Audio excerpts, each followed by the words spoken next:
I am Aisha, 35 years old, and a commercial real estate developer.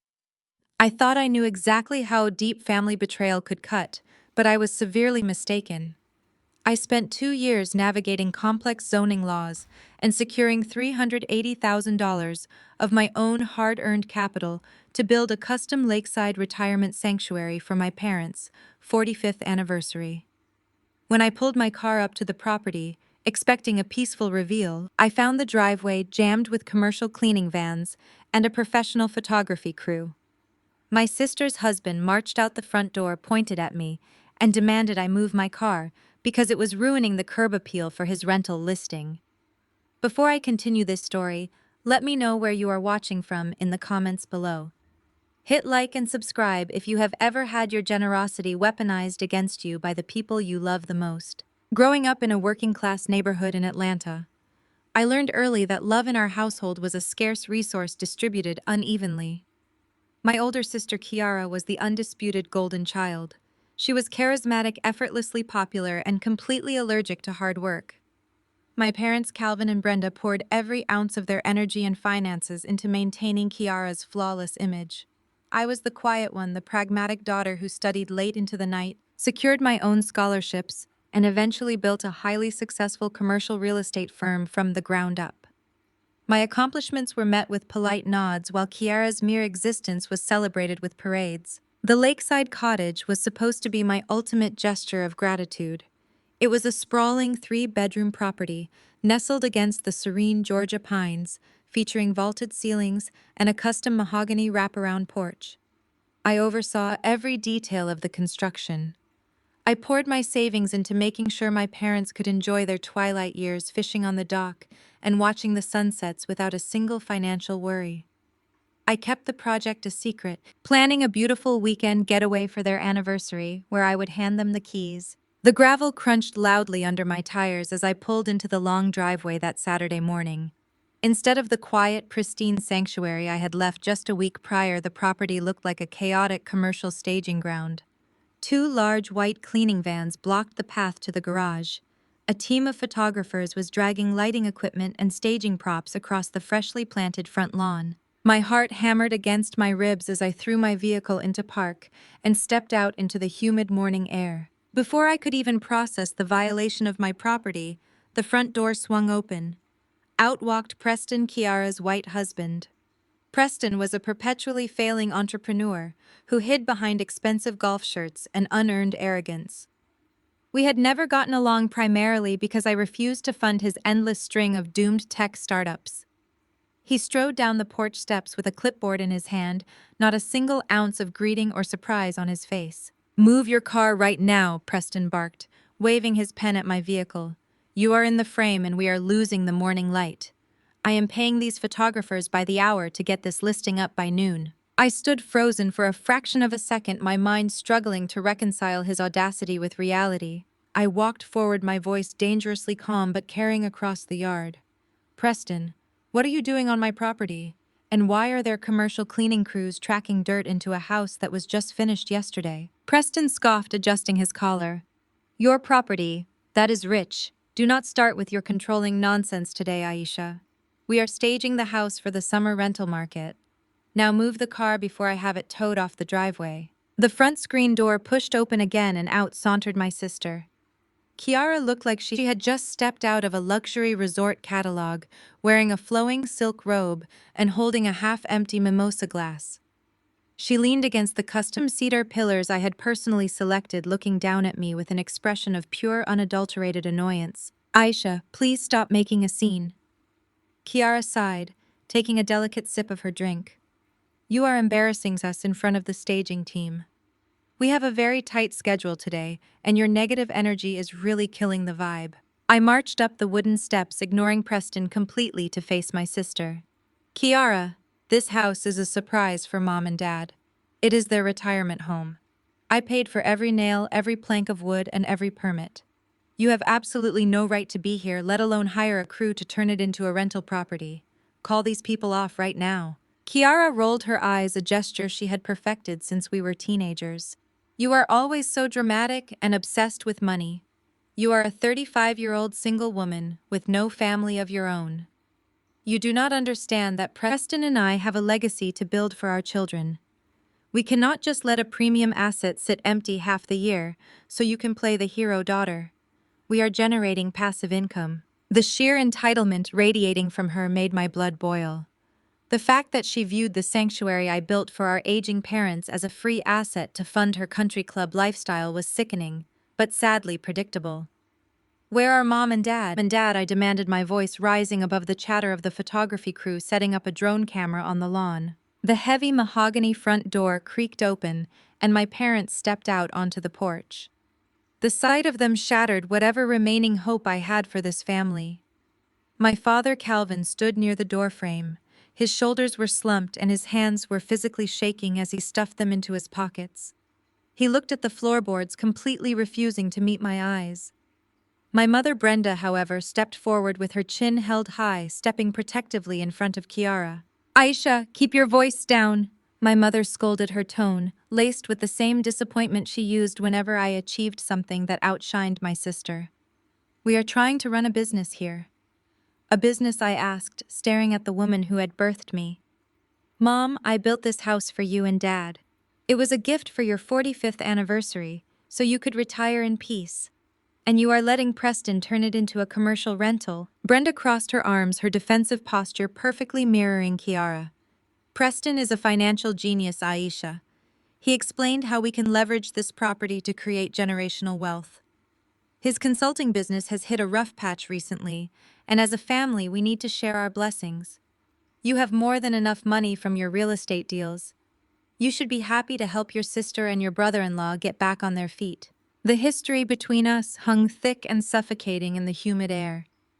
10 years ago, Brenda had secretly drained the college savings account she and my father had promised to me, using the entire sum to pay for Kiara's lavish destination wedding in Jamaica.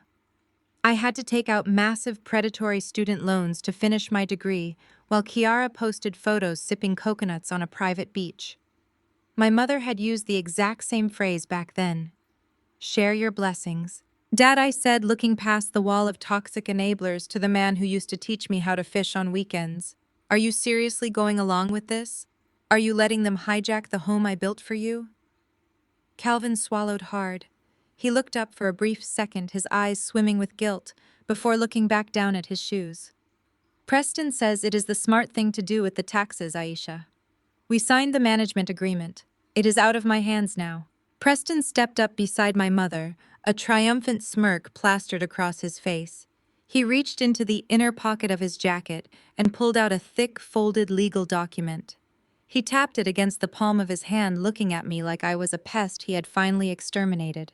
"It is not just a management agreement," Aisha, Preston said, his voice dripping with unearned superiority. "Calvin did not just sign over the rental rights. He signed a quitclaim deed. This property belongs to my corporate trust now. This is a family asset, and I am the manager. Now get off my land before I call the local sheriff for trespassing." The words hung in the air, heavy and absolute. They had stolen my gift. They had taken the ultimate symbol of my hard work and handed it to a parasite who had never worked a hard day in his life. My mother looked proud. My sister looked victorious. My father looked ashamed. But as I stared at the forged document in Preston's hand, the burning betrayal in my chest instantly calcified into cold, undeniable logic. They thought they had outsmarted a commercial real estate developer in a game of property law. They had absolutely no idea what kind of war they had just started. I spent 2 years and $380,000 secretly building a lakeside retirement sanctuary for my parents. But when I drove up to hand them the keys for their 45th anniversary, I did not find a celebration. I found a professional photography crew, commercial cleaning vans, and my sister's husband barking orders. He looked me dead in the eye and told me to get off his rental property. He thought he had successfully stolen my life's work to fund his failing business. I had no idea the financial execution I was about to unleash on him. Before I dive into this disaster, tell me in the comments where you are watching from. Hit the like button and subscribe if you have ever had to remind your toxic family exactly who they are dealing with. I am Aisha. I am 35 years old, and I work as a commercial real estate developer in Atlanta. My entire life has been defined by a relentless drive to succeed, mostly because success was the only way I could carve out space for myself in a family that worshipped my older sister, Kiara. While I spent my 20s grinding through property law textbooks and building my firm, Kiara coasted on charm, our parents' endless financial bailouts, and eventually her marriage to Preston. Preston is a white man who calls himself an entrepreneur. In reality, he is a walking disaster of failed tech startups and unearned arrogance, constantly searching for a shortcut to wealth. I never liked him and I certainly never trusted him, but I tolerated him for the sake of my parents, Calvin and Brenda. My parents worked hard their whole lives, and my ultimate goal was to give them a peaceful twilight. That is why I bought a pristine plot of land on a quiet Georgia lake. I spent 2 years fighting zoning boards, hiring elite contractors, and pouring my own money into creating a custom 3-bedroom mahogany-wrapped cottage. It was supposed to be the ultimate anniversary gift. The gravel crunched loudly beneath the tires of my vehicle as I pulled onto the property that Saturday morning. I had the keys resting in the cup holder, a bottle of expensive champagne chilling in the back, and a speech prepared about how much I loved them. I expected to find my parents sitting on the porch taking in the view of the water. Instead, my driveway looked like a commercial loading dock. 2 large white cleaning vans were parked haphazardly across the freshly laid crushed stone. A team of photographers was dragging heavy lighting equipment and reflective umbrellas across the lawn. I had personally paid to have landscaped just last week. A drone buzzed loudly overhead, completely shattering the quiet morning air. I slammed my car into park, my pulse immediately hammering against my ribs. Before I could even unbuckle my seatbelt, the custom front door swung open. Out marched Preston. He was wearing a pastel polo shirt and holding a digital tablet, looking like he owned the entire county. He did not wave. He did not smile.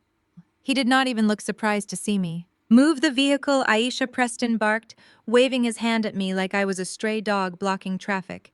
"You are in the frame and we are losing the optimal morning light. I am paying these photographers by the hour to get this listing live by noon." I stepped out of my car, the humid air hitting my face, my mind struggling to process the sheer audacity of his words. Listing, I walked forward, keeping my posture rigid and my voice dangerously level. "Preston, what exactly are you doing on my property? And why are there commercial cleaning crews tracking dirt into a house that was just finished 72 hours ago?" Preston scoffed, adjusting his collar with a smirk. "Your property. That is rich. Do not start with your controlling nonsense today. We are staging the house for the luxury summer rental market. Now move your car before I have it towed off my driveway." The screen door creaked open again. Out sauntered my sister. Kiara looked like she had just stepped off the cover of a resort magazine, wearing a flowing silk robe and holding a half-empty mimosa glass in her manicured hand. She leaned against the cedar pillars I had painstakingly sourced, looking down at me with an expression of pure, unadulterated annoyance. "Aisha, please stop making a scene." Kiara sighed, taking a delicate sip of her drink. "You are embarrassing us in front of the staging team. We have a very tight schedule today, and your negative energy is really killing the vibe." I marched up the wooden steps, bypassing Preston completely to face my sister. "Kiara, this house is a surprise for Mom and Dad. It is their retirement home. I paid for every nail, every plank of wood, and every permit to build this place. You have absolutely no right to be here, let alone hire a crew to turn it into a vacation rental. Call these people off right now." Kiara rolled her eyes, a dismissive gesture she had perfected since childhood. "You are always so dramatic and obsessed with money. You are a 35-year-old single woman. You do not understand that Preston and I have a legacy to build for our children.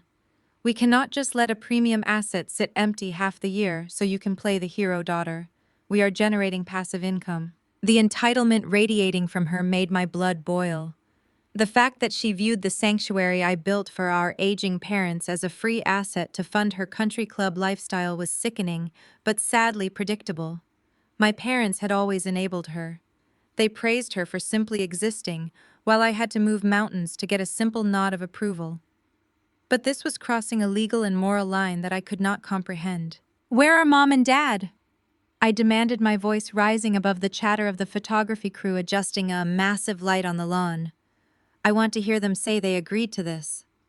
Preston stepped up beside Kiara, slipping his arm around her waist. His smirk grew wider, revealing a predatory confidence that made my stomach turn. I looked past them, peering into the shadowed entryway of the house. My father, Calvin, stood in the doorway. He looked smaller than I remembered. His shoulders were slumped and his hands were physically shaking as he stuffed them deeply into his pockets. I stared at him, waiting for him to step forward to explain the madness, to tell Preston to get out of the house his daughter had built for him. Instead, my father looked down at the hardwood floor, completely refusing to meet my eyes. He shifted his weight nervously, stepping back further into the shadows of the house. The silence from him was a deafening confirmation. He had let them take it. Preston patted Kiara on the hip and looked back at me, his eyes gleaming with greedy triumph. This is a family asset now, Aisha. We are managing the portfolio. Dad already signed the management agreement. I stood on the porch, the summer heat suddenly feeling suffocating. They had taken the ultimate symbol of my hard work and handed it to a parasite who had never worked a successful day in his life. My sister looked victorious. My father looked ashamed. But as Preston smiled at me, thinking he had won, he had no idea that he had just handed a commercial real estate developer the exact leverage needed to ruin him. I stared at the crisp white paper in Preston's hand. Any other day, and in any other life, I might have screamed. I might have let the heartbreak fracture me right there on the custom mahogany porch I had paid for. I might have given my sister exactly what she wanted, which was the chance to point her manicured finger and call me an unhinged, angry woman. But I did not scream. I did not shed a single tear. The sheer, breathtaking audacity of Preston's greed acted like ice water in my veins.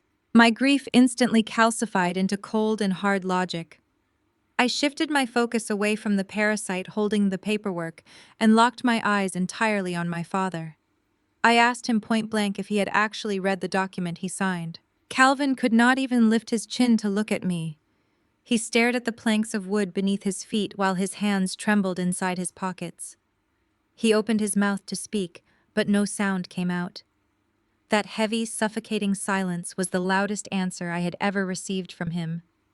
Before my father could finally muster the courage to speak to his own daughter, my mother stepped directly into my line of sight. Brenda always knew exactly how to shield everyone else from accountability while throwing me directly under the bus. She crossed her arms over her chest, and her face set into that familiar mask of stubborn denial that I had seen 1,000 times before. She told me I was overreacting and acting out of pure jealousy. She claimed Preston was a financial genius who was doing our family a massive favor. She started using words she clearly did not understand, stringing together corporate phrases like wealth management and tax sheltering and asset protection. She told me that the property taxes on a luxury lake house would have ruined their fixed retirement income. She completely ignored the fact that I had already set up a prepaid escrow account to cover all the taxes and maintenance for the next 20 years. I had thought of absolutely everything. I had protected them from every possible burden. But Brenda insisted Preston was saving them from a reckless financial disaster. She looked at me with pure condescension and told me to be grateful that there was a man willing to step up and lead the family portfolio. A man stepping up to lead the family. The absolute comedy of that statement almost made me laugh out loud. Preston had never led anything but a parade of failed ventures straight into bankruptcy court. He was a master at spending other people's money while pretending to be a visionary. The fact that my own mother was deferring to this mediocre white man over her own highly successful black daughter was a jagged pill to swallow. It was the ultimate insult. I had spent my entire adult life proving my worth, building a commercial real estate firm from the ground up, and ensuring my parents would never have to worry about money again. Yet here was Brenda treating my monumental success like a liability, while treating Preston's absolute failures like acts of genius. But trying to explain basic commercial real estate law to a family deeply committed to their own delusion was a complete waste of my breath. I realized in that exact moment that arguing on this porch would get me nowhere. They were under a spell of their own making.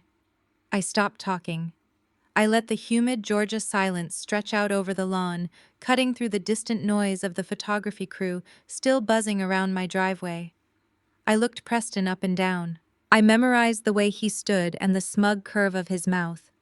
More importantly, I memorized the exact layout of the forged quitclaim deed he was foolishly waving around in the open air.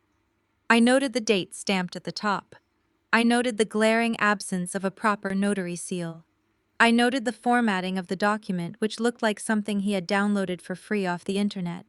He thought he had played the ultimate trump card. I thought he had backed me into a corner because he assumed I would react with pure emotion. I gave them one last look. I did not say goodbye. I did not look back at my sister, who was still sipping her mimosa like she had just won the lottery. I turned on my heel and walked straight down the wooden steps. The sound of my heels struck the stone path with measured precision. I did not rush. I did not stumble. I climbed into my car, started the engine, and threw the vehicle into reverse. As I pulled out of the driveway, I watched them in the rearview mirror. They were patting Preston on the back and celebrating their stolen victory. Kiara was smiling and directing the photographers back to work. They truly believed they had gotten away with it. They thought I was driving away in defeat. The drive back to Atlanta was a blur of highway lines and towering green pines. The transition from the quiet rural lake to the bustling concrete city mirrored the transition happening inside my own mind. I was shedding the role of the dutiful daughter and stepping fully into the role of a corporate executive dealing with a hostile takeover. My phone buzzed relentlessly in the passenger seat. Notifications flashed across the screen with text messages from my mother. She told me to prey on my jealousy and ask for forgiveness. She told me I needed to learn how to support family instead of trying to tear them down. I ignored all of it. I did not block her number because I needed the written evidence of her enabling behavior, but I silenced the notifications so I could think clearly. My mind was already miles ahead of them. I was dissecting corporate structures and property deeds in my head. I knew exactly how my holding company was structured, and I knew exactly what Preston had attempted to do. He had tried to bypass a commercial entity by having an individual sign a residential quitclaim deed. It was not just stupid, it was a blatant financial crime. The moment the Atlanta skyline came into view, shimmering against the bright afternoon sky, I connected my phone to the car audio system. I dialed the only man I trusted in this world when it came to corporate warfare. Elias was not just a brilliant corporate attorney. He was a shark in a tailored suit who had helped me navigate multi-million-dollar acquisitions with ruthless efficiency. We had been in the trenches together for years, and he knew my family dynamic better than anyone. The phone rang twice before he picked up. His deep professional voice filled the car. I kept my own voice perfectly steady as I spoke into the microphone. "Clear your entire afternoon, Elias," I told him. "My brother-in-law just committed a felony, and I need to know exactly how deep his financial grave goes. We are going to war." I built my parents a $380,000 lakeside cottage for their 45th anniversary. When I arrived to hand them the keys, my father stood in the doorway, his hands physically shaking. My sister's husband had already listed my gift for rent online. He pointed his finger at my father and announced to my face, "This is a family asset now." My sister just stood on the porch and smiled. But that smile completely vanished the second I opened my leather briefcase. Before I continue this story, let me know where you are watching from in the comments below. Hit like and subscribe if you have ever had your greatest act of generosity weaponized against you by the very people you call family. I am Aisha. I am 35 years old and I work as a commercial real estate developer based in Atlanta. My entire life has been defined by a relentless drive to succeed, mostly because success was the only way I could carve out space for myself in a family that worshipped my older sister, Kiara. Growing up in a working-class neighborhood, I learned very quickly that love in our household was a finite resource.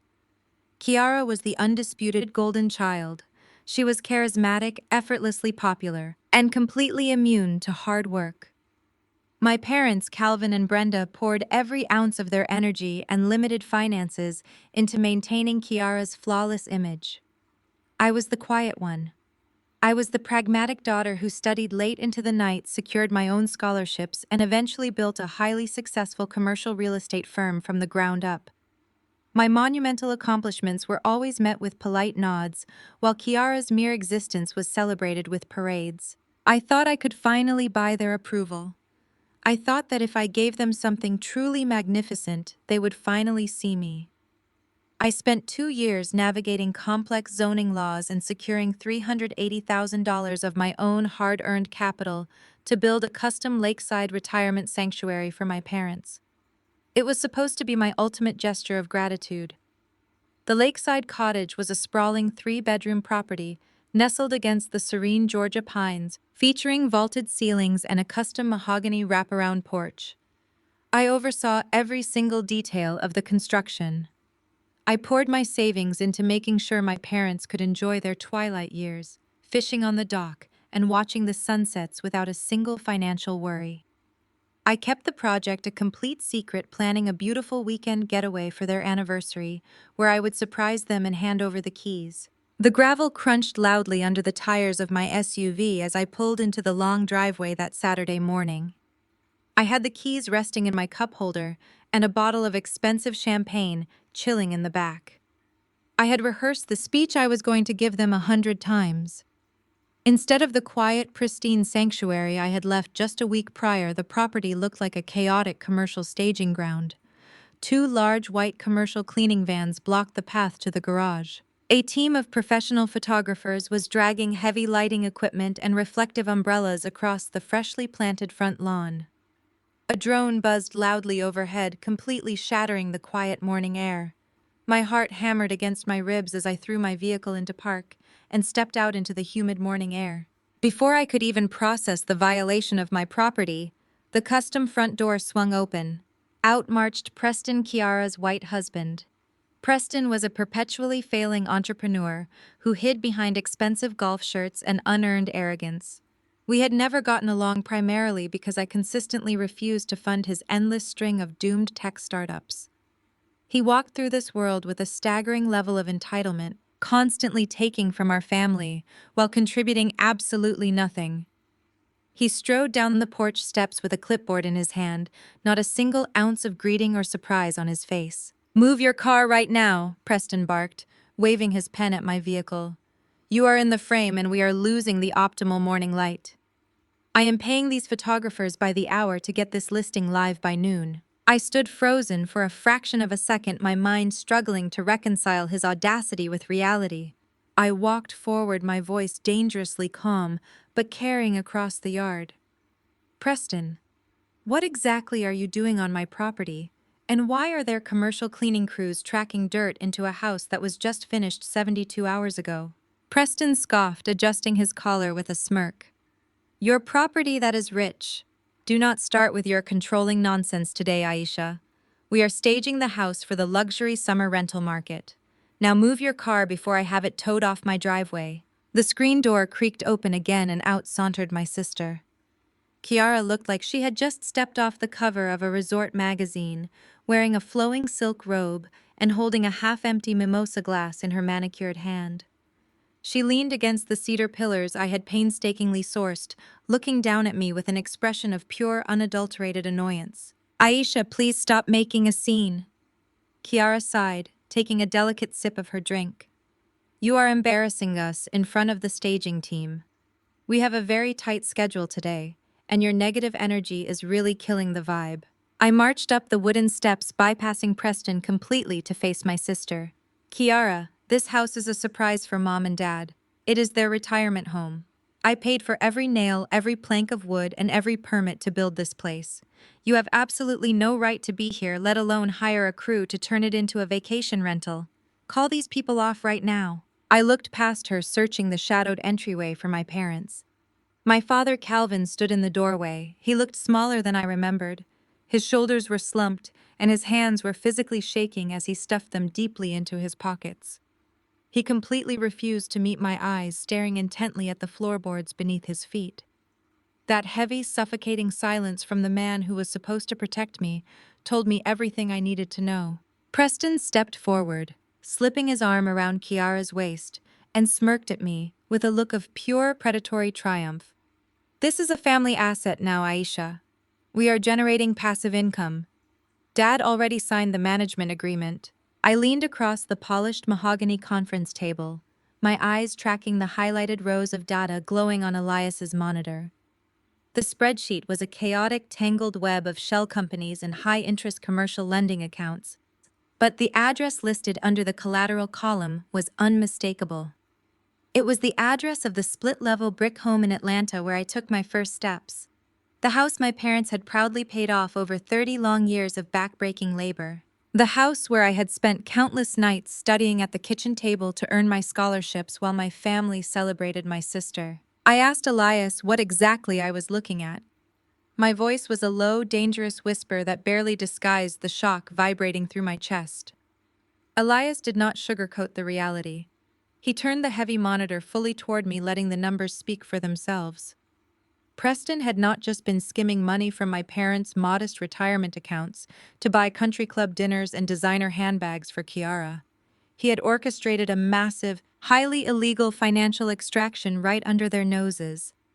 Elias explained that Preston had taken out a $300,000 commercial loan from a secondary predatory lender, using my parents' primary residence as the absolute collateral. My mind spun trying to process the sheer magnitude of the betrayal. I told Elias that was entirely impossible because my father would never willingly leverage the house he had spent his entire life working to own clear and free. Calvin was a cautious man, terrified of debt, who still balanced his checkbook with a pencil. Elias sighed, reaching into a thick manila folder on his desk. He pulled out a printed document and slid a copy of the wire transfer authorization toward me. "Calvin did not willingly leverage his home," Elias said quietly. "Preston forged his signature as the primary guarantor. He likely buried the deed transfer in a stack of legitimate-looking paperwork and had Calvin sign the final page under the guise of setting up the Lake House Management Trust. Preston had weaponized my father's blind trust to steal the very roof over his head. The betrayal was so deep it felt physically sickening. My father had trusted Preston, implicitly blinding himself to every glaring red flag, because Preston was a smooth-talking white man who promised to elevate the family name and generate generational wealth. My mother had enabled him at every turn, scolding me for my jealousy while cheering on a parasite. And Preston had rewarded that blind loyalty by placing a ticking time bomb under the only safety net my parents had left. I braced my hands against the edge of the conference table, steadying my breathing. I asked Elias for the current status of the loan. I needed to know exactly how much time we had to unwind the damage. Elias took a deep breath before delivering the final crushing blow. "Preston has not made a single payment on this note in 6 months," Elias stated. "The lender has officially initiated the default process. Calvin and Brenda have exactly 30 days before the bank forecloses on the property, auctions the house to the highest bidder, and physically evicts them onto the street. 30 days. My parents were exactly 1 month away from total ruin and absolute homelessness, and they had absolutely no idea." Preston had clearly been intercepting the default notices, likely changing the mailing addresses on the account to his own bankrupt firm to keep them completely oblivious. They were currently sitting comfortably at my Lakeside cottage, drinking champagne and celebrating a man who had secretly sold their entire future to keep up appearances for my sister. The staggering irony of Brenda standing on that porch earlier today, aggressively defending Preston's supposed financial genius, echoed loudly in my head. She had demanded that I share my blessings with a man who was actively pushing her toward the edge of a cliff. Elias stood up from his leather executive chair and began pacing the length of the room. He was furious. As my attorney and my friend, he had watched my family dynamics play out for years, but this crossed every legal and moral boundary imaginable. He pulled his smartphone from his pocket and told me we were calling the authorities right now. He wanted to dial the district attorney, file a formal police report for wire fraud, identity theft, and felony forgery, and send the county sheriff straight to the lake house. He was ready to watch Preston get dragged off that custom mahogany porch in handcuffs before sunset. I slammed my hand down flat against the conference table, the sharp crack echoing off the glass walls. I ordered Elias to put the phone down immediately. He stopped pacing and looked at me like I had lost my mind. He reminded me that Preston was a dangerous criminal who deserved to rot in a federal cell for what he had done to my elderly parents. I agreed with him completely. I wanted nothing more than to see Preston's arrogant smirk wiped away by a prison sentence. But I was thinking like a seasoned commercial real estate developer, not just an angry, vindictive sister. I needed to control the entire board before I made a single move. I explained the immediate catastrophic fallout of calling the police right now. The predatory lender holding the paper on my parents' house was a ruthless shadow firm known for aggressive liquidations. The second they caught wind of a criminal investigation involving forged collateral, they would instantly panic. They would accelerate the foreclosure process to cut their losses and attempt to liquidate the asset before it got tied up in a massive prolonged criminal trial. If the police got involved today, my parents would be legally locked out of their home by the end of the week, becoming collateral damage in the state's case against Preston. Furthermore, I knew exactly how entitled cowards like Preston operated when backed into a corner. If he saw police cruisers pulling up to the driveway, his very first move would be to call a defense attorney and immediately file for federal bankruptcy protection. He would ruthlessly use the bankruptcy courts to shield himself from his creditors, dragging the fraudulent loan and my parents' house into years of brutal, expensive, and stagnant litigation. Calvin and Brenda would be left completely destitute, forced to sleep in my sister's guest room, while Preston played the victim of a complex business misunderstanding. I refused to let him control the timeline. I refused to let him use the justice system as a shield to buy himself time, while my parents paid the ultimate price for his greed.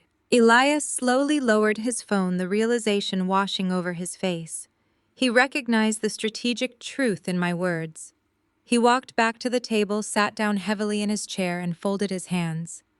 He asked me what exactly I wanted to do. I looked back at the glowing monitor, my eyes tracing the name of the predatory holding company that currently owned my parents' entire future. A cold, calculating calm washed over me, completely erasing the last remnants of familial obligation I had ever felt toward the people who had abandoned me. I told Elias to pull the corporate registration of the lender holding the note. I needed to know exactly who their managing partners were, what kind of liquidity they required, and how fast they could process a commercial buyout. I was not going to call the police and wait for the slow, unpredictable gears of the justice system to sort out this mess. I was going to leverage the massive capital of my own commercial real estate firm. I looked my attorney dead in the eye, feeling a dangerous, absolute power settling into my bones. Find out who owns the debt on my parents' house, I told Elias, my voice sharp and unwavering in the quiet room. I am going to buy it. I want to be their bank. I did not leave Elias's office that afternoon until the wire transfer was completely finalized. We sat in the quiet hum of my downtown commercial real estate firm, watching the digital confirmations populate on the screen. Using the vast liquidity from my corporate accounts, I instructed Elias to reach out directly to the shadow lender, currently holding the note on my parents' Atlanta home. They were a notoriously aggressive holding company, the kind of firm that preyed on desperate people looking for quick cash and capitalized on rapid foreclosures. Elias knew exactly how to handle them. He spoke their language of ruthless efficiency. He offered them a clean and immediate buyout in cash for the exact amount of the defaulted loan, plus their standard penalty fees. For a predatory lender, guaranteed cash today is always better than a messy, prolonged foreclosure battle tomorrow. Within 48 hours, the massive transaction was officially processed. The holding company released their claim, and the master promissory note was transferred directly into my corporate holding account. I sat alone at my desk the following morning, staring down at the heavily stamped legal document resting on my pristine glass table. I traced the ink of the forged signature that was supposed to belong to my father. Calvin had never signed this paper. The handwriting was a poor imitation, a desperate scrawl executed by a man who believed he was untouchable. In that quiet moment, the fundamental reality of my existence shifted. I was no longer just the discarded daughter, desperately seeking validation from parents who only had eyes for my sister. I was legally and officially Preston's sole creditor. I owned the crushing debt that he had fraudulently created. I held the absolute legal right to foreclose on my parents' home, and by extension, I held Preston's entire future in the palm of my hand. My desk phone rang sharply, jolting me out of my thoughts. I saw my sister's name flashing on the bright caller ID screen. I took a deep breath, steeling my nerves, and picked up the receiver. However, the voice on the other end was not Kiara's. It was deep, dripping with an unearned, suffocating arrogance. It was Preston. He did not bother with a standard greeting. He bypassed any polite small talk and immediately launched into a hostile, condescending tirade. He spoke to me with the absolute confidence of a mediocre man who truly believed he had just outsmarted a seasoned corporate executive. He aggressively told me that if I ever showed my face at the lake house again, he would have his attorney file a permanent restraining order against me.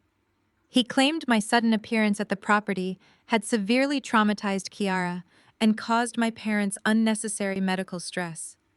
The sheer manipulation was breathtaking.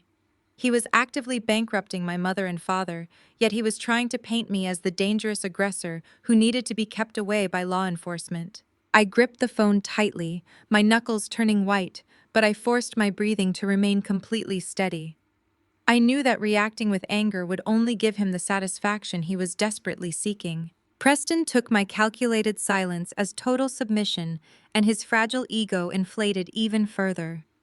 He transitioned smoothly from issuing legal threats to shamelessly bragging about his supposed financial victory. He proudly announced that his staging team had done a phenomenal job covering up my architectural choices, which he deemed overly sterile and boring. He boasted that within just a few days of listing the property on an exclusive vacation rental network, he had already secured $40,000 in guaranteed summer bookings from elite clients. He painted a grand, delusional picture of incredible financial success, detailing how that $40,000 was just the seed money for his next big tech venture. He lectured me about how his firm was going to use the property to generate massive passive income, claiming he was single-handedly elevating our family's social standing. He dared me to try and stop him, laughing a sharp, mocking laugh as he called my earlier warnings nothing but the empty jealousy of a bitter woman. I leaned back in my ergonomic leather chair and simply listened to him dig his own grave deeper with every single syllable. Every arrogant word he spoke was a verbal admission of his clear intent to profit off an asset he did not legally own. He was confirming his wire fraud and solidifying his financial crimes right into my ear. Instead of fighting back and pointing out his extreme legal vulnerability, I played the exact role he so desperately needed me to play. I softened my voice, deliberately injecting just enough exhaustion and defeat into my tone to make my surrender sound completely authentic. I told him I was tired of fighting. I promised him I would stay far away from the Lakeside property and that I did not want to cause any more trouble or division within the family. I surrendered the argument completely, feeding his raging narcissism until he lowered his guard entirely. Preston chuckled, a wet and deeply unpleasant sound that echoed loudly through the receiver. It was the sound of a man who believed he had conquered the world by stepping on the back of a black woman who had actually done all the heavy lifting. He told me it was about time I finally learned my place in the family hierarchy. He said Kiara was the heart and soul of the family, the one who brought everyone together, while I was just a cold career woman who did not understand loyalty or sacrifice. "You are an outsider in your own family, Aisha," he sneered, his voice laced with a venom so toxic it practically burned through the phone line. "Accept it and move on with your sad little life." He hung up the phone without waiting for my response, cutting the connection with a sharp click. I slowly pulled the receiver away from my ear and listened to the dull, continuous dial tone echoing in my quiet office. A slow, chilling smile spread across my face, entirely replacing the tension that had gripped my jaw. Preston genuinely believed he had won the war by kicking me off a wooden porch in rural Georgia. He had absolutely no idea I was sitting in a high-rise corporate building, looking directly at the exact paperwork required to seize every single asset my parents owned because of his fraudulent signature. I now held the absolute power to destroy his business, his marriage, and his freedom. But I could not pull the trigger just yet. I needed him to put all his cards on the table in front of an audience so massive and so influential that he could never manipulate his way out of the fallout. The next 3 days were an exercise in extreme psychological restraint. I went back to my daily routine at my commercial real estate firm in downtown Atlanta. I reviewed contracts, took meetings with city planners, and drank my morning coffee while looking out over the skyline. On the surface, I was the picture of corporate stability. But beneath that calm exterior, I was operating like a predator, waiting in the tall grass. I knew Preston and Kiara were riding high on their delusion, and I knew it was only a matter of time before their massive egos demanded an audience. Arrogance cannot survive in a vacuum. It requires constant validation. On Thursday afternoon, my desk phone remained silent, but my personal cell phone began to vibrate relentlessly against the glass surface of my desk. Notifications stacked up on my screen in rapid succession. Text messages from cousins I had not spoken to in months, direct messages from mutual college friends, and a flood of alerts from Instagram. I picked up the device and opened the application.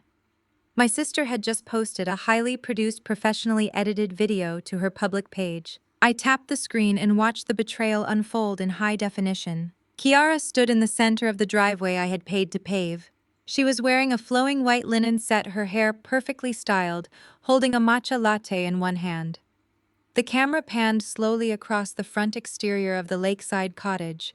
The sunlight hit the custom mahogany porch exactly the way I had designed it to. Upbeat, trendy acoustic music played in the background as Kiara smiled radiantly directly into the camera lens. "Welcome to our ultimate legacy project," Kiara announced, her voice dripping with that polished fake humility she always used for social media. "Preston and I have kept this a secret for 2 long years. But we finally finished building this lakeside retreat from the ground up. We wanted to create a sanctuary for our children, a place where generational wealth becomes a physical reality. It was a labor of absolute love." The sheer magnitude of the lie stole the breath right out of my lungs. I watched in cold fascination as the video transitioned to an interior house tour. Kiara walked her followers through the grand living room, trailing her manicured fingers along the edge of the imported Italian marble countertops that I had personally flown to Milan to source.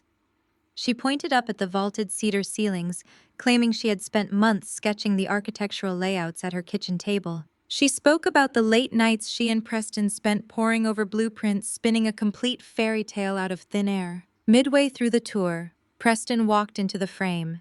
He wrapped his arms around Kiara from behind and kissed her softly on the cheek.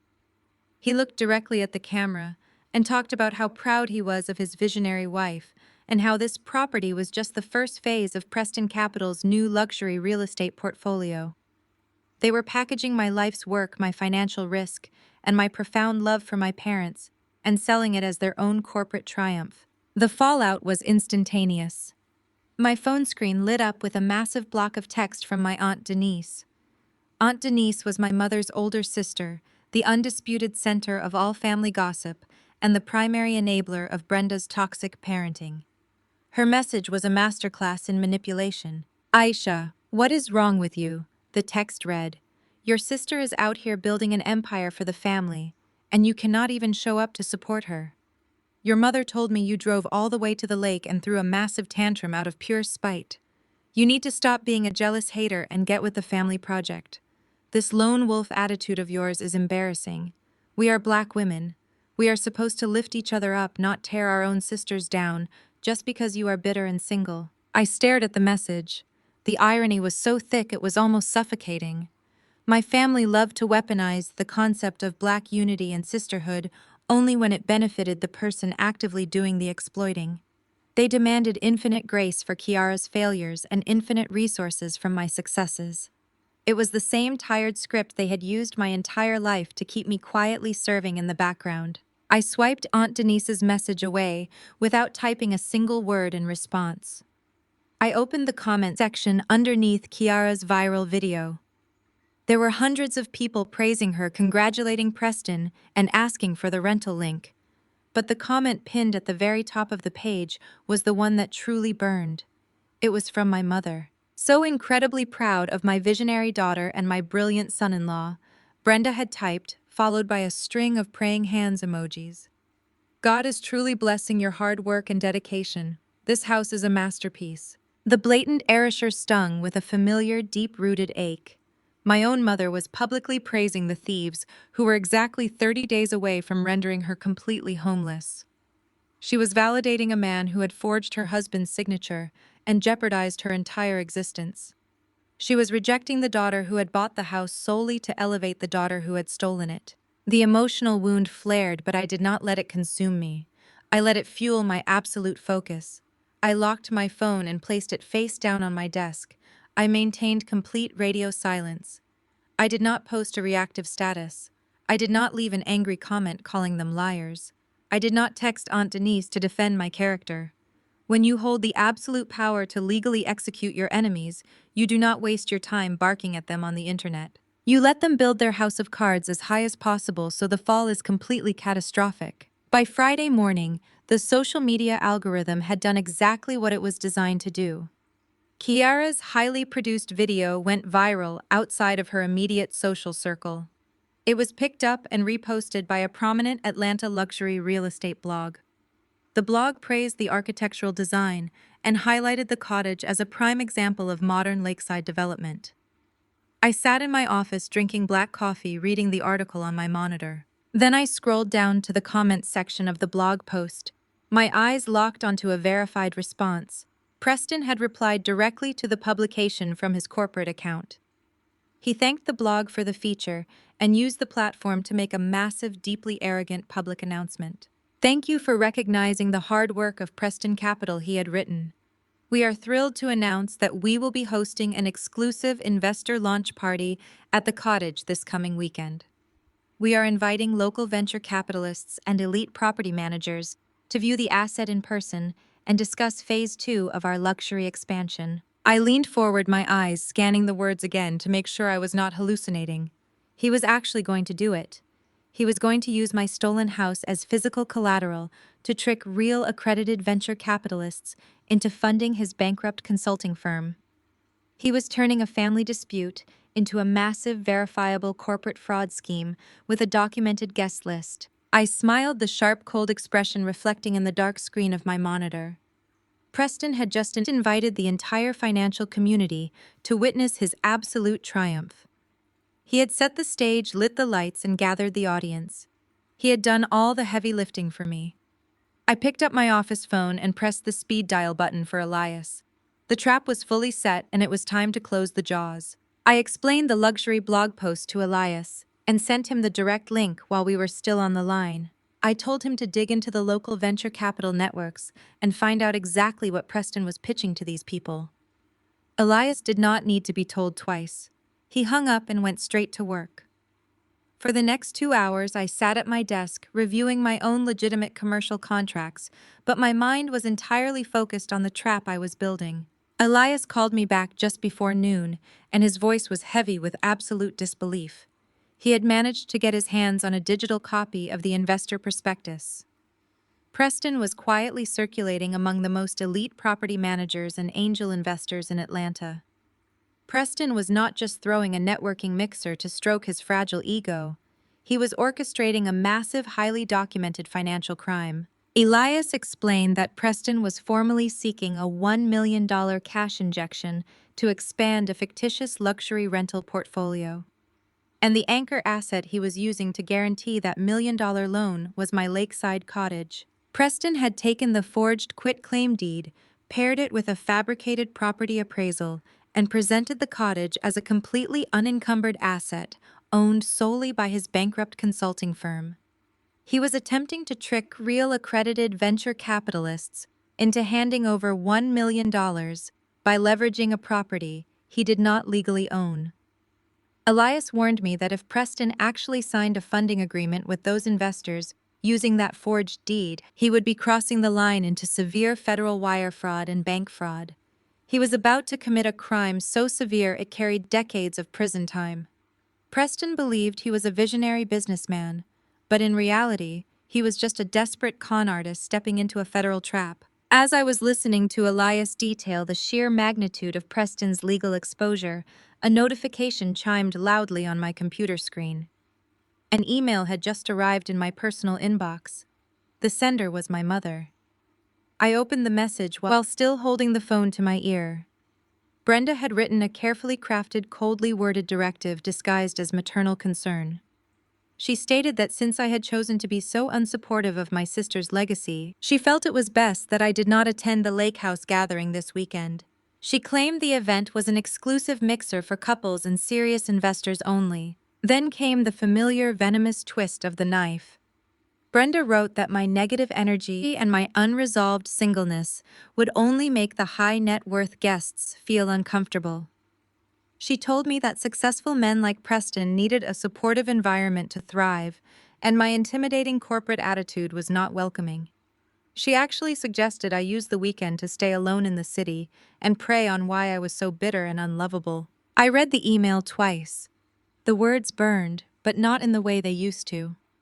My own mother was officially disinviting me from the spectacular home I had built for her with my own money, all to protect the fragile ego of a mediocre white man who was actively trying to bankrupt her. She was throwing my single status in my face as a weapon, trying to make me feel small and inadequate, punishing her highly successful black daughter for outshining her golden child. A few years ago, an email like that would have sent me into a downward spiral of self-doubt and silent tears. I would have wondered what was wrong with me, and why my own mother could not just love me for who I was. But not today. Today, the email simply served as the final undeniable confirmation that Brenda was a completely lost cause. She had chosen her side. She had chosen the illusion of Kiara's perfect marriage over the reality of my unwavering loyalty. I no longer felt a single ounce of guilt for the devastation that was about to rain down on her perfectly curated life. I closed the email application. I did not type a single word in response. Arguing with a woman who was so deeply committed to her own delusion was a complete waste of my valuable time. Silence is often the most terrifying response you can give a narcissist, and I was going to give them a deafening silence until the exact moment I tore their world apart. I placed the phone back on its receiver and stood up from my desk. I walked across my spacious corner office to the steel wall safe, concealed behind a piece of modern abstract art. I punched in the security code and pulled the heavy metal door open.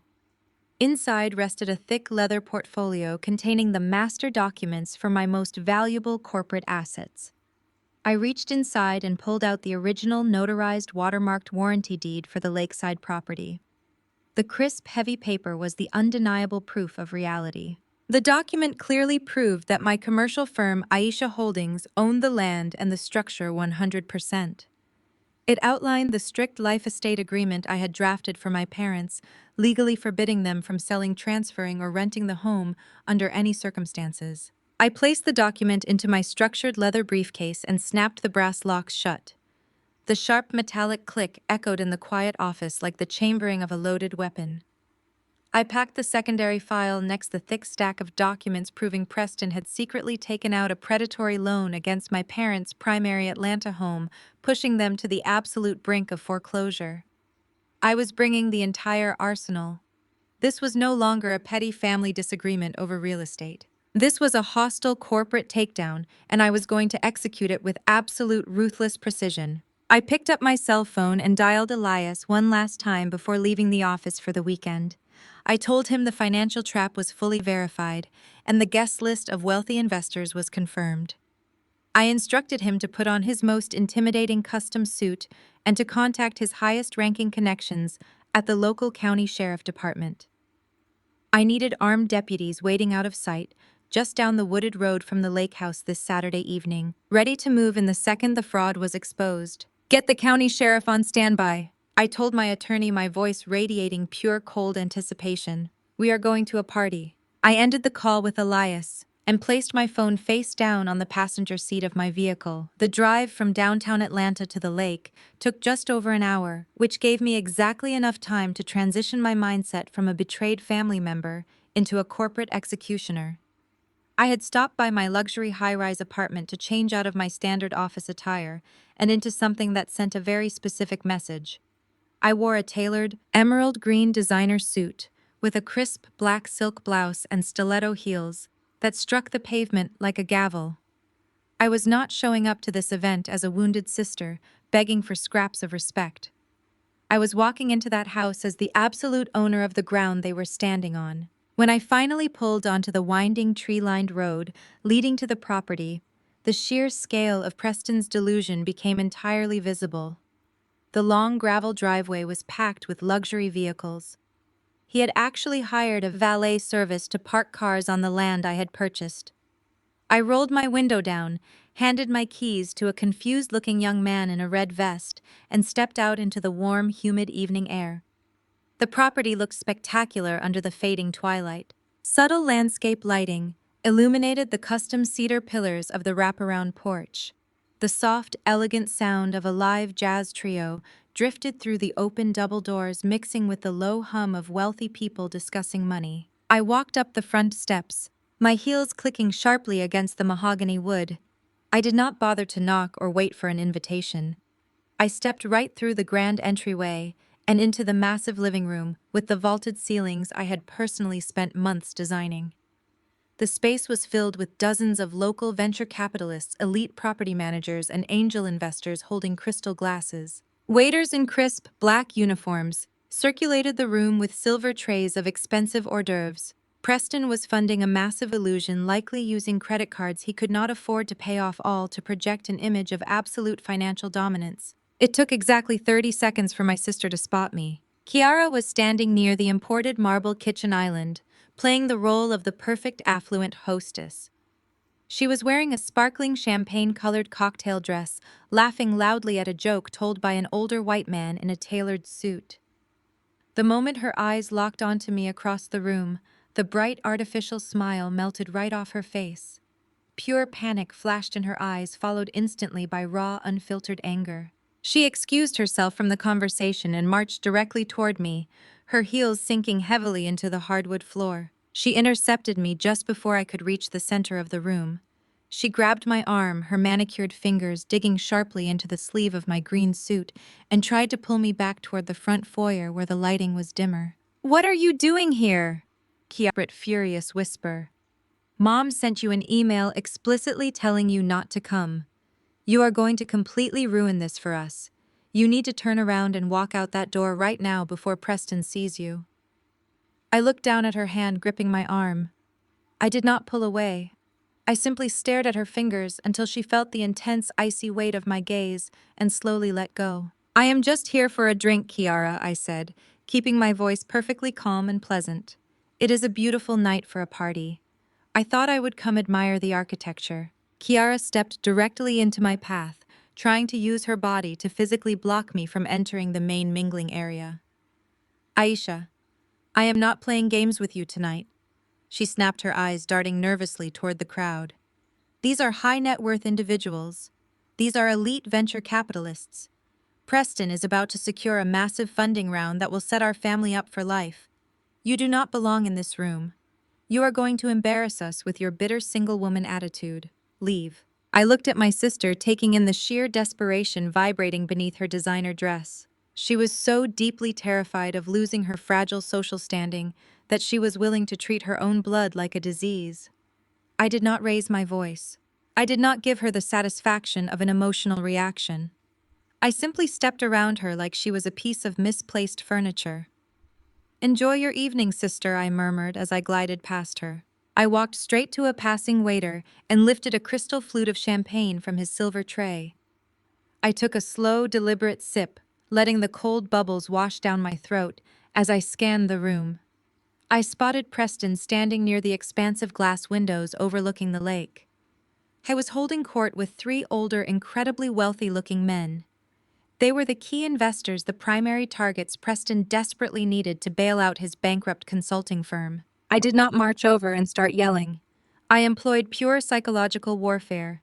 I seamlessly integrated myself into a group of investors standing just a few feet away from Preston.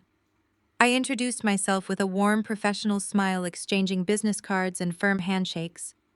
When they asked what sector I worked in, I told them I was a commercial real estate developer, specializing in luxury acquisitions. The atmosphere immediately shifted.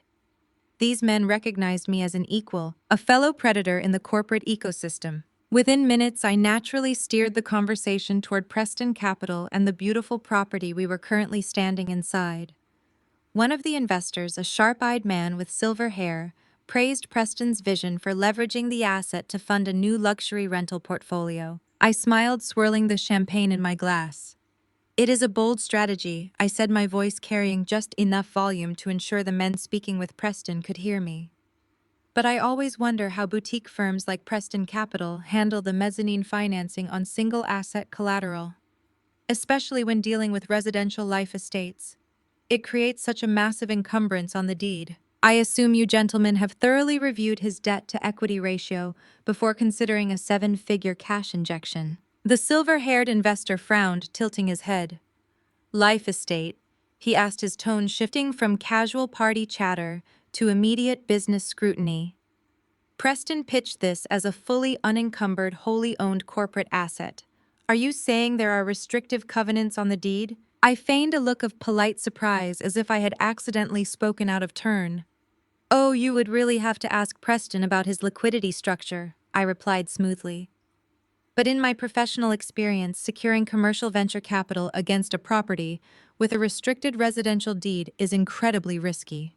If the underlying asset cannot be legally liquidated in the event of a default, the investors are left holding empty paper. But I am sure Preston has complete transparency in his prospectus." The financial terminology I dropped was highly specific, intentionally intimidating, and completely accurate. I watched the realization hit the investors like a bucket of cold water. These were men who protected their money with ruthless aggression.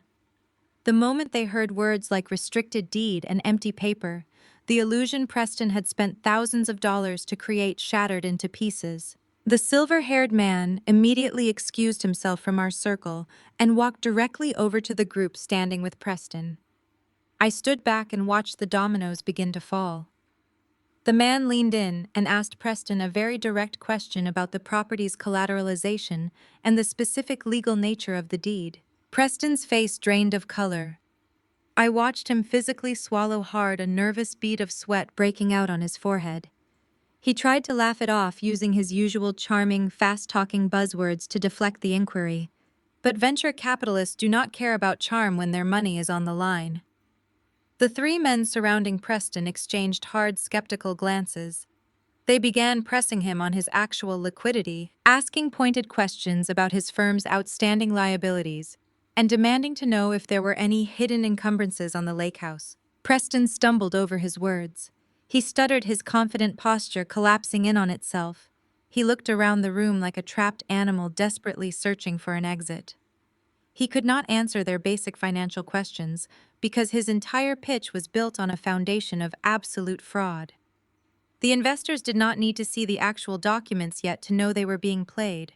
They could smell the panic radiating off his skin. One by one, the elite venture capitalists firmly excused themselves from Preston's circle. They backed away from him, their faces set in grim lines of professional disgust. They began moving toward the front doors, quietly signaling to their partners that it was time to leave the party early. I took another sip of my champagne, watching Preston completely unravel in the middle of his own fraudulent launch party. He finally looked across the room, and his panicked eyes locked onto mine. I raised my crystal glass to him from across the floor, offering a silent, mocking toast to his destruction. I held my crystal flute in the air, offering a silent and mocking toast across the grand living room, as Preston completely unraveled. The elite venture capitalists he had desperately courted were already handing their half-empty glasses to the waitstaff and making a swift exit toward the front doors. I watched the color completely drain from Preston's face. He knew his million-dollar pitch was dead in the water. I was just about to take another sip of my champagne when a hand clamped down hard on my upper arm. I turned my head to see my mother Brenda staring at me with a look of absolute, unadulterated fury. My father Calvin stood just a few steps behind her, shifting his weight nervously and looking everywhere except at my face. Brenda did not say a single word to me in the living room. Her grip on my arm was surprisingly strong as she pulled me away from the mingling guests and dragged me forcefully toward the kitchen. Calvin followed us like a shadow, his head bowed. The moment we crossed the threshold, Brenda shoved me forward and slammed the heavy custom wooden door shut behind us, instantly cutting off the smooth sound of the live jazz trio playing in the main hall. We were entirely alone in the massive gourmet kitchen. It was a space I had spent months perfecting, featuring imported marble countertops, dual convection ovens, and custom cabinetry, meant to make my parents' retirement an absolute dream. Now it was nothing more than an interrogation room. "Why are you always trying to destroy your sister's happiness?" Brenda hissed, her voice vibrating with aggressive, suppressed rage. "I explicitly emailed you and told you not to come here tonight. You just could not stand the thought of Kiara and Preston having a successful event without you stepping in to cast your miserable shadow over it." I looked at the woman who birthed me, feeling a cold detachment wash over my spirit. "Mom," I said, keeping my voice perfectly level and completely devoid of the chaotic emotion she wanted from me. "I did not ruin anything. Preston ruined his own pitch because he is a fraud. Those investors just walked out the front door because they asked him basic financial questions about this property, and he could not answer them without perjuring himself." Brenda threw her hands in the air, a gesture of sheer exasperation. "You do not know anything about his business, Aisha. You are just bitter. You marched in here looking for a fight because you cannot handle the fact that Preston is going to make us millions. He is a visionary. He is taking this family to the next level, and all you can do is stand in the corner and act like a jealous hater because you do not have a man of your own to build a legacy with." The absolute delusion pouring from her mouth was breathtaking. My own mother was standing inside a kitchen that I had built with my own hard-earned capital, fiercely defending a mediocre white man over her highly successful black daughter. She was weaponizing my single status, using it as a convenient excuse to invalidate my entire corporate career. She truly believed that because I did not have a husband, I was somehow inherently miserable and determined to sabotage my sister's perfectly curated life. I took a slow, deep breath, refusing to take the bait. Arguing with Brenda about my marital status was a distraction, and I did not have time for distractions. I turned my attention away from her and looked directly at the man standing silently near the stainless steel refrigerator. "Dad," I said, my voice cutting through the tension in the room like a perfectly sharpened blade. "Look at me." Calvin flinched. He slowly raised his head, his eyes avoiding mine for a second before finally meeting my gaze. He looked exhausted. He looked like a man who had spent his entire life shrinking himself to avoid upsetting his wife, only to find himself completely swallowed by the consequences of his own passivity. "I need you to answer me honestly right now," I told him, stepping closer to the island, so there was no physical barrier between us. "Do you know that you are exactly 30 days away from losing the family home in Atlanta?" Calvin blinked, his face twisting into an expression of pure, genuine confusion. He looked at me, then looked over at Brenda, and then back at me. "What are you talking about?" he stammered, his voice sounding weak and entirely lost. "Losing the house. Our house is paid off, Aisha. We finished paying the mortgage 5 years ago." I stared at him, letting the horrible truth of the situation settle into the quiet air of the kitchen. He genuinely did not know. Preston had orchestrated the entire theft entirely behind my father's back. He had forged the signature, taken the predatory loan, and hidden the default notices with absolute terrifying efficiency. I opened my mouth to explain the massive commercial debt that Preston had secretly tied to the deed of their primary residence. But before I could speak another word, Brenda aggressively stepped between us. "Stop filling his head with your jealous, bitter lies," Brenda shouted, her eyes blazing with irrational anger as she pointed a manicured finger at my chest. "I will not let you stand in my kitchen and terrorize your father just because you are having a tantrum. Our house is perfectly fine. Preston manages our portfolio now, and he assures us everything is fully protected." "Mom, he forged the signature."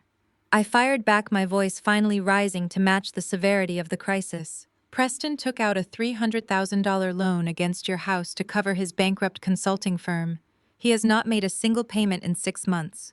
The bank is going to foreclose in 30 days and physically throw you both out onto the street." "That is an absolute lie," Brenda yelled, clapping her hands over her ears for a brief second, like a petulant child refusing to hear the truth. "You are making this up. You are fabricating this entire ridiculous story because you cannot stand to see a man leading this family. You have spent so much time in your corporate offices acting like a ruthless boss that you have completely lost your mind. Preston is protecting us from property taxes. Preston is securing our future. You are just a massive disappointment who wants to see everyone else fail so you can feel better about sleeping in an empty bed. Her words hit me with the full, devastating force of a physical blow.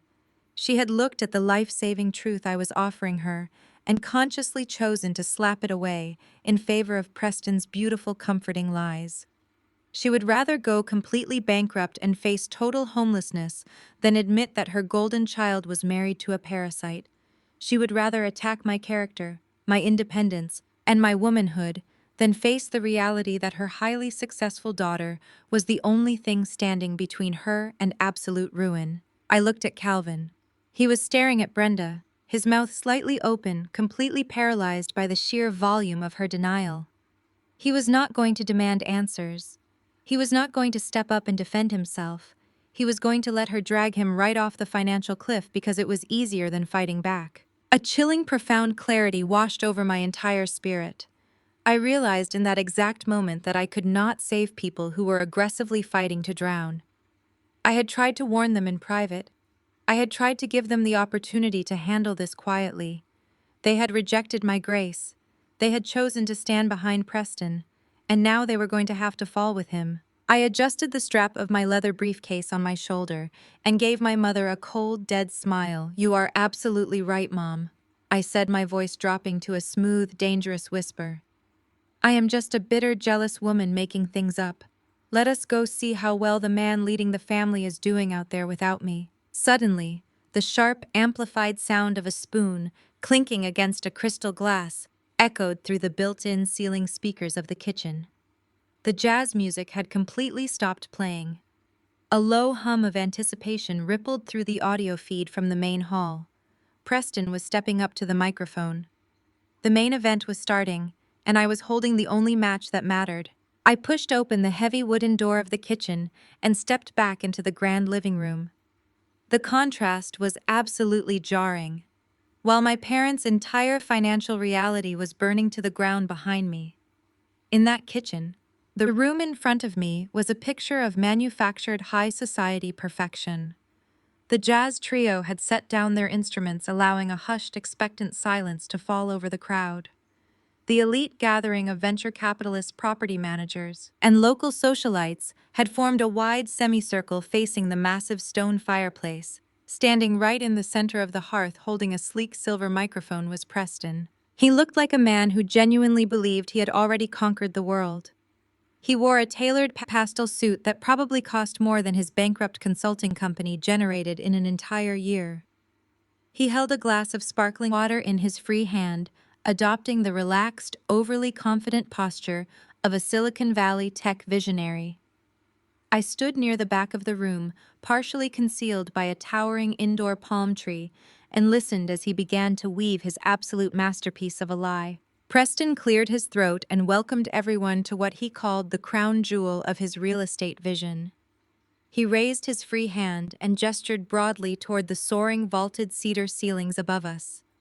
He looked the wealthy investors dead in the eye and claimed that he had spent the last 2 years meticulously designing every single square inch of the architecture. He talked about the late nights he supposedly spent poring over blueprints with contractors. He spoke about the battles he fought to source the custom mahogany for the wraparound porch and the immense sweat equity he poured into laying the foundation. It was a breathtaking display of shameless theft. He was literally standing inside my life's work, stealing my late nights, stealing my capital, and wearing my heavy sacrifices like a badge of honor. He even had the audacity to talk about the imported Italian marble in the kitchen, claiming he had personally flown to Milan to select the slabs, when in reality I had spent weeks negotiating that exact purchase for my mother's dream kitchen. The rage of watching a remarkably mediocre white man confidently take public credit for the grueling labor and financial risk of a highly successful black woman burned hot in my chest.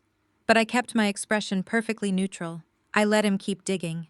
The crowd murmured in polite appreciation. I saw my sister Kiara standing off to the side, nodding along with a serene, devoted smile. She looked like the proud, supportive wife of a titan of industry, completely ignoring the fact that her husband was a financial parasite who was actively draining her parents dry. Preston soaked up the crowd's admiration like a sponge. He paced slowly in front of the fireplace, his voice dropping into a serious, business-minded cadence. He told the room that this lakeside sanctuary was not just a beautiful family home, but a proven concept for a much larger enterprise. This was the moment he transitioned from simply feeding his fragile ego to committing highly documented corporate fraud. Preston officially introduced his non-existent empire to the crowd, calling it Preston Capital. He painted a grand picture of a massive luxury rental portfolio that would soon dominate the entire southeastern housing market. He claimed his business model would generate unprecedented passive revenue streams and offer incredible vertical integration for early backers. And then he crossed the absolute legal point of no return. Preston formally announced that his firm held the sole unencumbered deed to the very property we were standing inside. He explicitly stated into the microphone that there were no liens, no mortgages, and no restrictive covenants attached to the land. He told the wealthy men and women in the room that he was officially opening an exclusive seed funding round. He was asking for a $1 million cash injection to expand his imaginary portfolio, using my house as his ultimate collateral guarantee. I was looking at accredited high net worth investors and asking them to wire massive sums of money into his bank account based on a completely forged quitclaim deed. He had actually done it.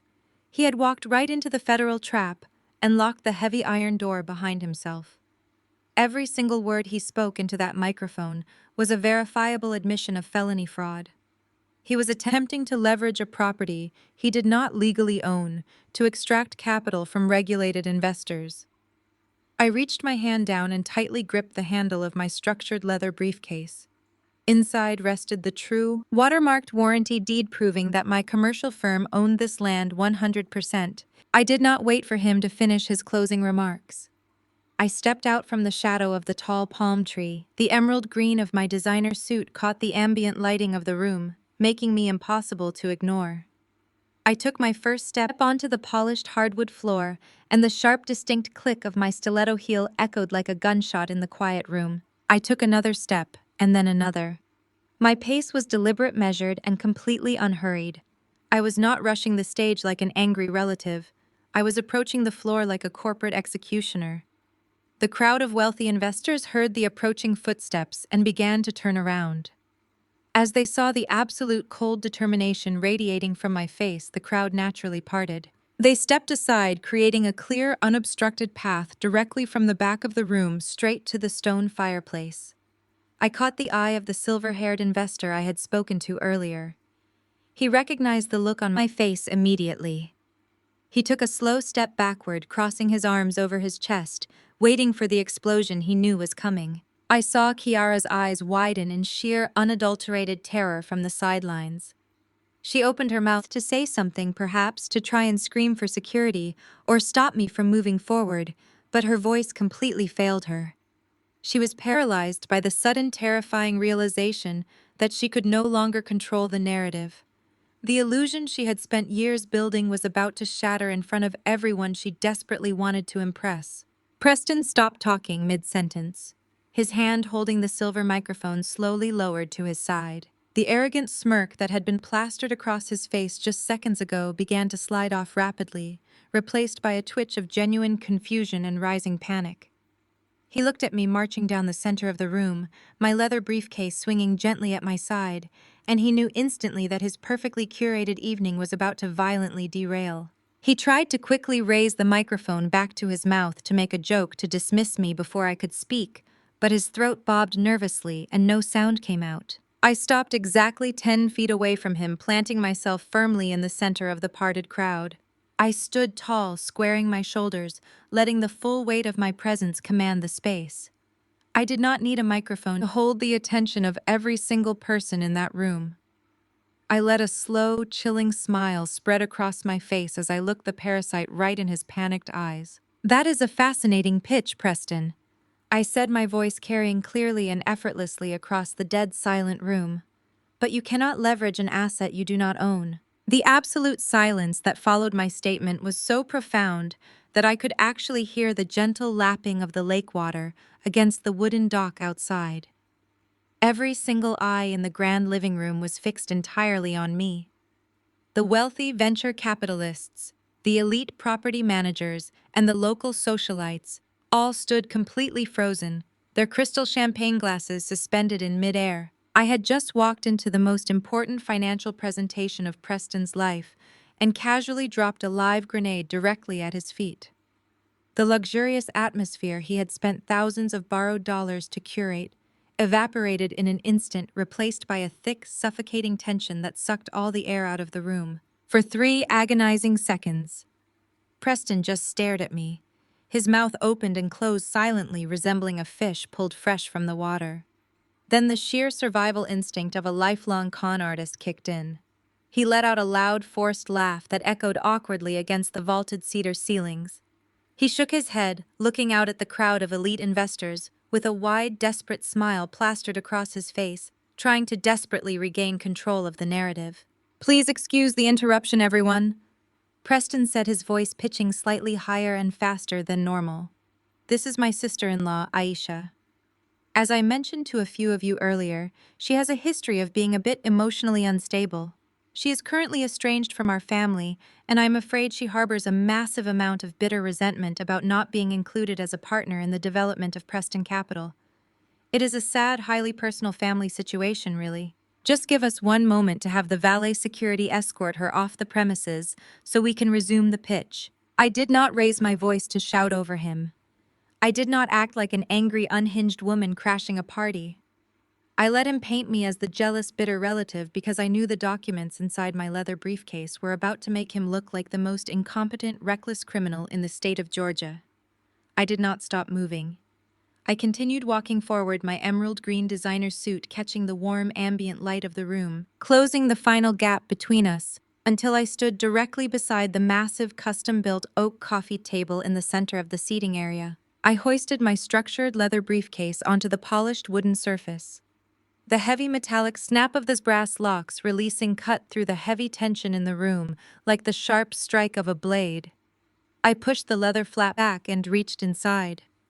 I did not pull out a single flimsy piece of printed paper like the forged quitclaim deed Preston had been waving around to his audience all weekend.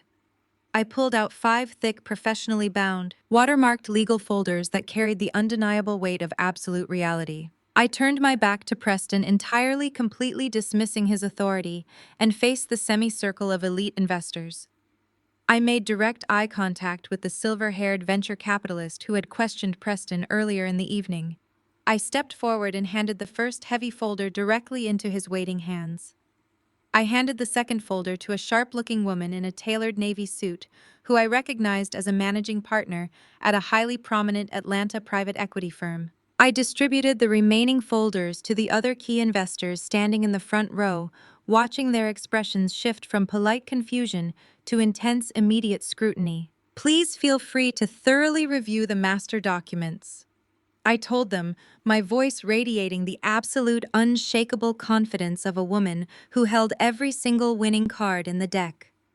"What you are currently holding are the original notarized and fully executed warranty deeds and trust agreements for this entire parcel of land and the residential structure built upon it." Preston lunged forward from the stone fireplace, his polished facade finally cracking under the weight of sheer panic. He tried to snatch the folder out of the silver-haired man's hands, barking that this was a private corporate event, and I had no right to distribute false materials. But the older investor sharply turned his shoulder, physically blocking Preston from interfering. The investor opened the folder, his eyes rapidly scanning the dense, heavily stamped legal text. From the sidelines, Kiara let out a strangled gasp. She covered her mouth with both hands, her eyes darting wildly toward the front doors.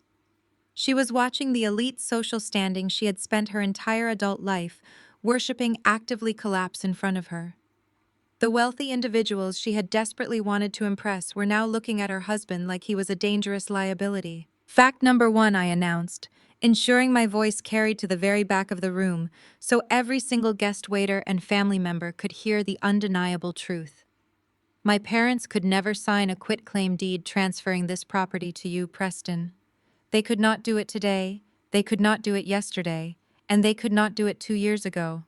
They could not sign it because they never actually owned the land. The collective gasp from the room was absolute music to my ears.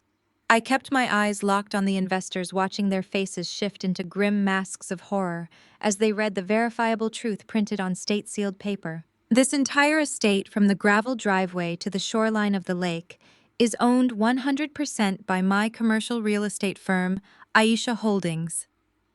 I continued, letting the full weight of my corporate success hang in the air. I purchased the land outright. I solely funded the architectural design and the construction. I own the asset free and clear. There is no syndicate, there is no Preston Capital, there is only my firm, and you are currently standing on my private property. I took a slow, deliberate step toward Preston. His pastel suit suddenly looked 2 sizes too big as his posture completely caved in on itself.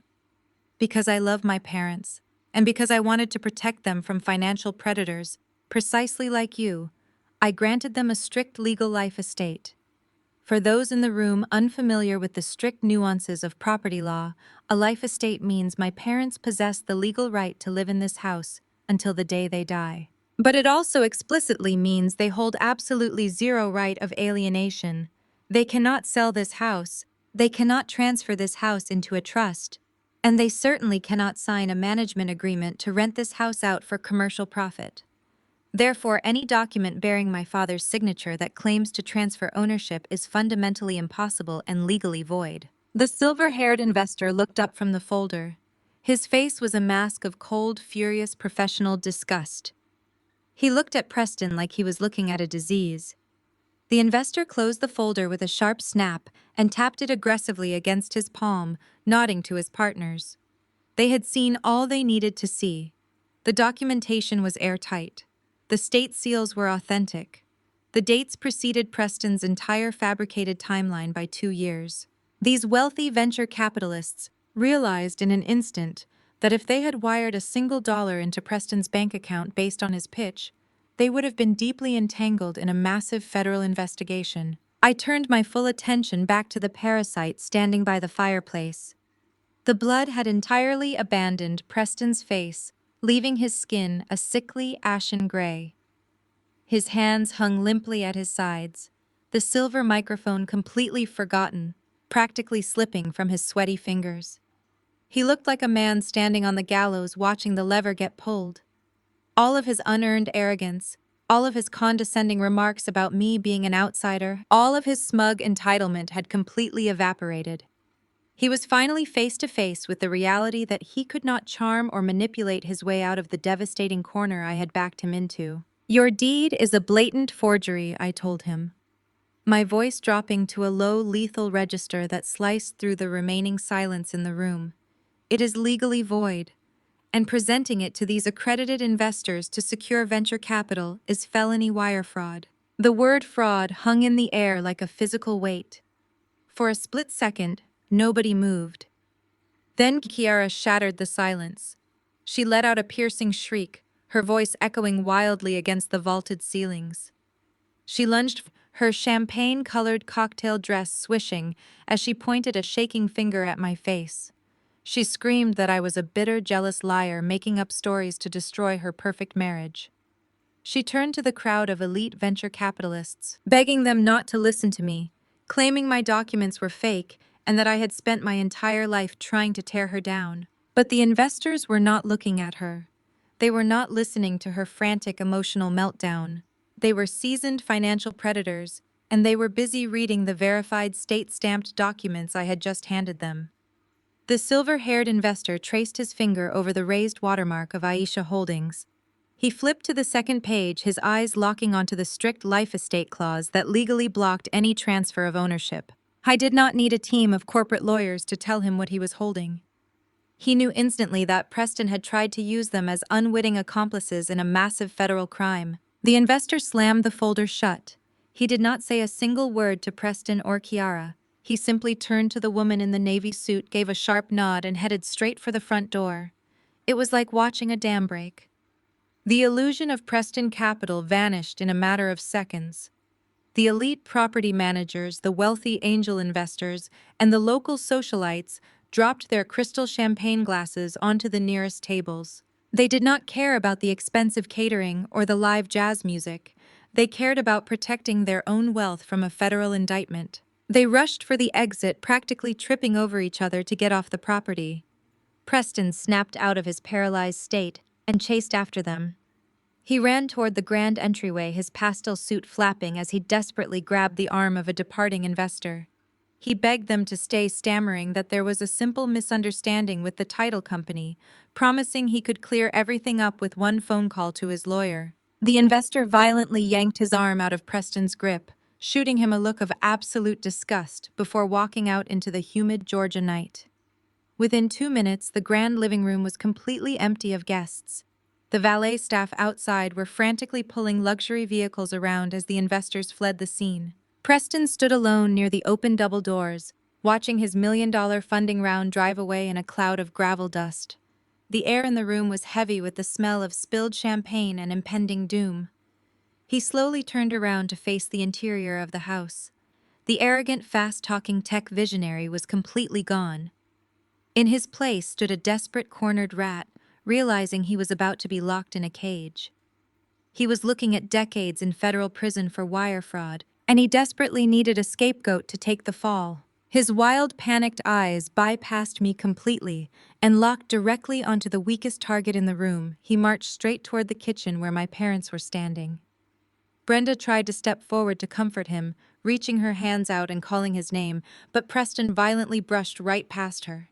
He stormed up to my father, his face twisted in a mask of ugly, terrifying rage. Preston pointed a shaking finger right in Calvin's face.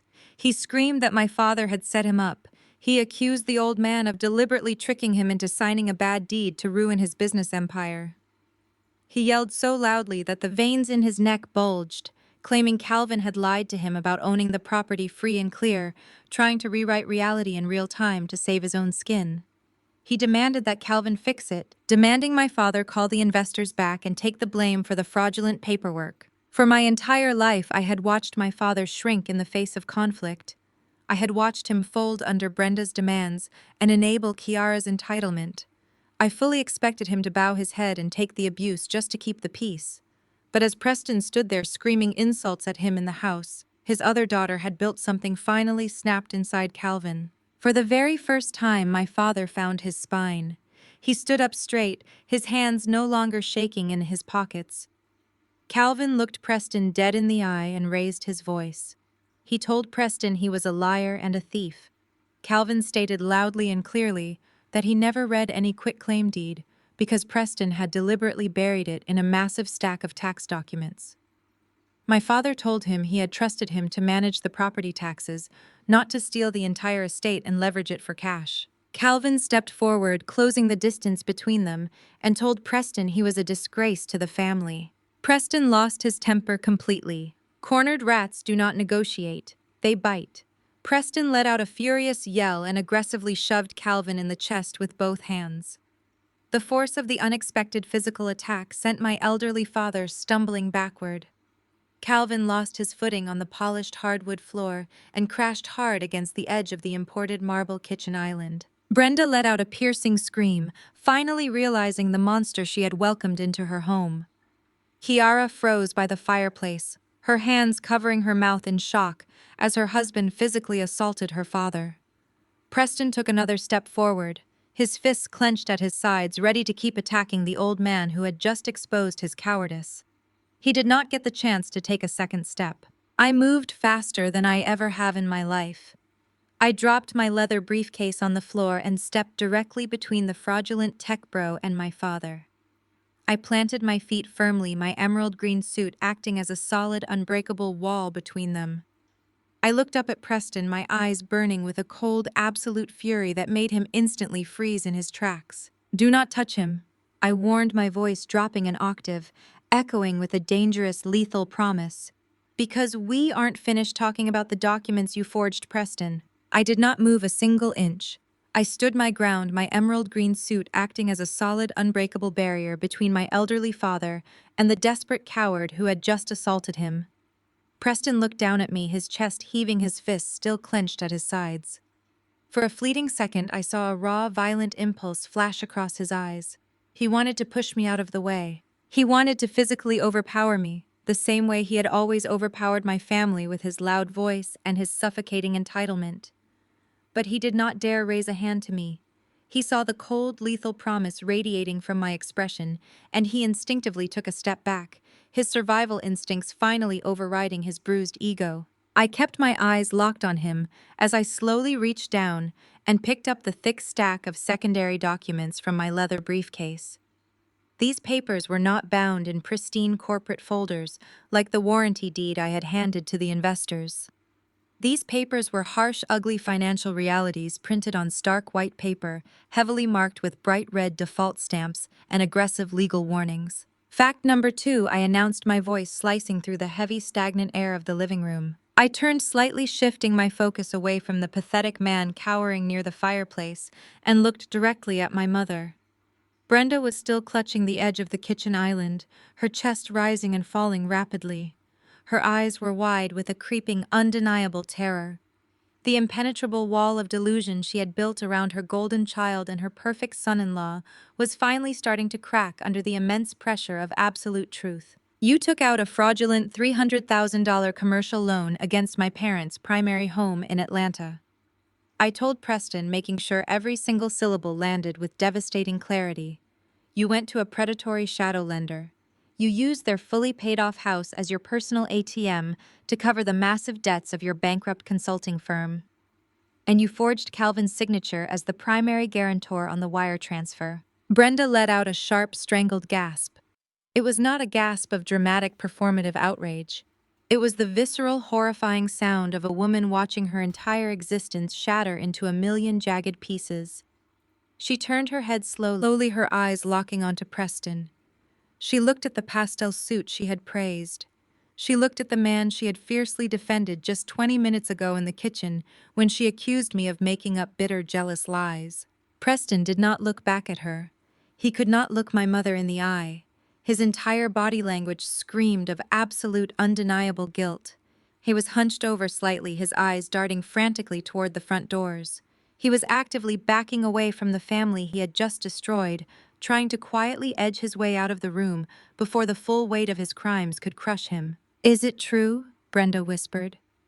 Her voice was incredibly small, completely stripped of the aggressive, commanding tone she had wielded against me my entire life. "Preston, tell me she is lying. Tell me you did not put a mortgage on our house." Preston stammered, his hands fluttering nervously in front of him. "Brenda, listen. It was just a temporary bridge loan. It was a short-term liquidity strategy. I was going to pay it back entirely. That is what this investor launch party was for. I was going to secure the $1 million funding round today and wipe the slate completely clean. You have to believe me, it was just a temporary business maneuver." "A temporary business maneuver," I repeated, my voice dripping with pure, unadulterated contempt. "You committed felony identity theft and federal bank fraud. And you did not just borrow the money, Preston, you completely defaulted on it." I took a step closer to my mother, holding the red stamped documents up so she could clearly see the aggressive banking headers. "He has not made a single payment on this loan in 6 months, Mom. The lender officially initiated the default process. Because of the man you claim is leading this family, you and Dad are exactly 30 days away from total irreversible foreclosure. You are 30 days away from the county sheriff kicking your front door down, throwing all your possessions onto the front lawn, and locking you out of the house you worked your entire life to own. You are about to be completely homeless." The words hit Brenda like a physical blow. Her knees visibly buckled. She reached blindly for Calvin, grabbing onto his arm to keep herself from collapsing onto the hardwood floor. Kiara was still standing frozen near the fireplace, her face a mask of absolute horror. She finally realized that the designer bags on her arm and the country club lunches she had been enjoying for the past 3 years were entirely funded by the theft of her parents' retirement.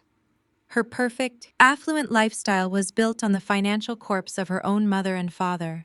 Preston hit the wall of the foyer. He had backed up as far as he could go without actually turning and running out the front doors. He threw his hands up in a gesture of pathetic surrender. Okay, fine, Preston shouted, his voice cracking under the intense pressure of his exposure. The loan is in default, but we still have 30 days. I can fix this. I can call the lender on Monday morning. I can renegotiate the terms. I can file for an extension. I just need a little more time to liquidate some other assets and satisfy the creditor. I stopped walking. I stood perfectly still in the center of the grand living room, letting a slow, incredibly cold, and heavily calculating smile curve the edges of my lips. It was a smile completely devoid of warmth, a smile that promised absolute uncompromising destruction. You cannot call the lender on Monday morning, Preston, I said softly. The quiet volume of my voice forced everyone in the room to hold their breath just to hear my next words.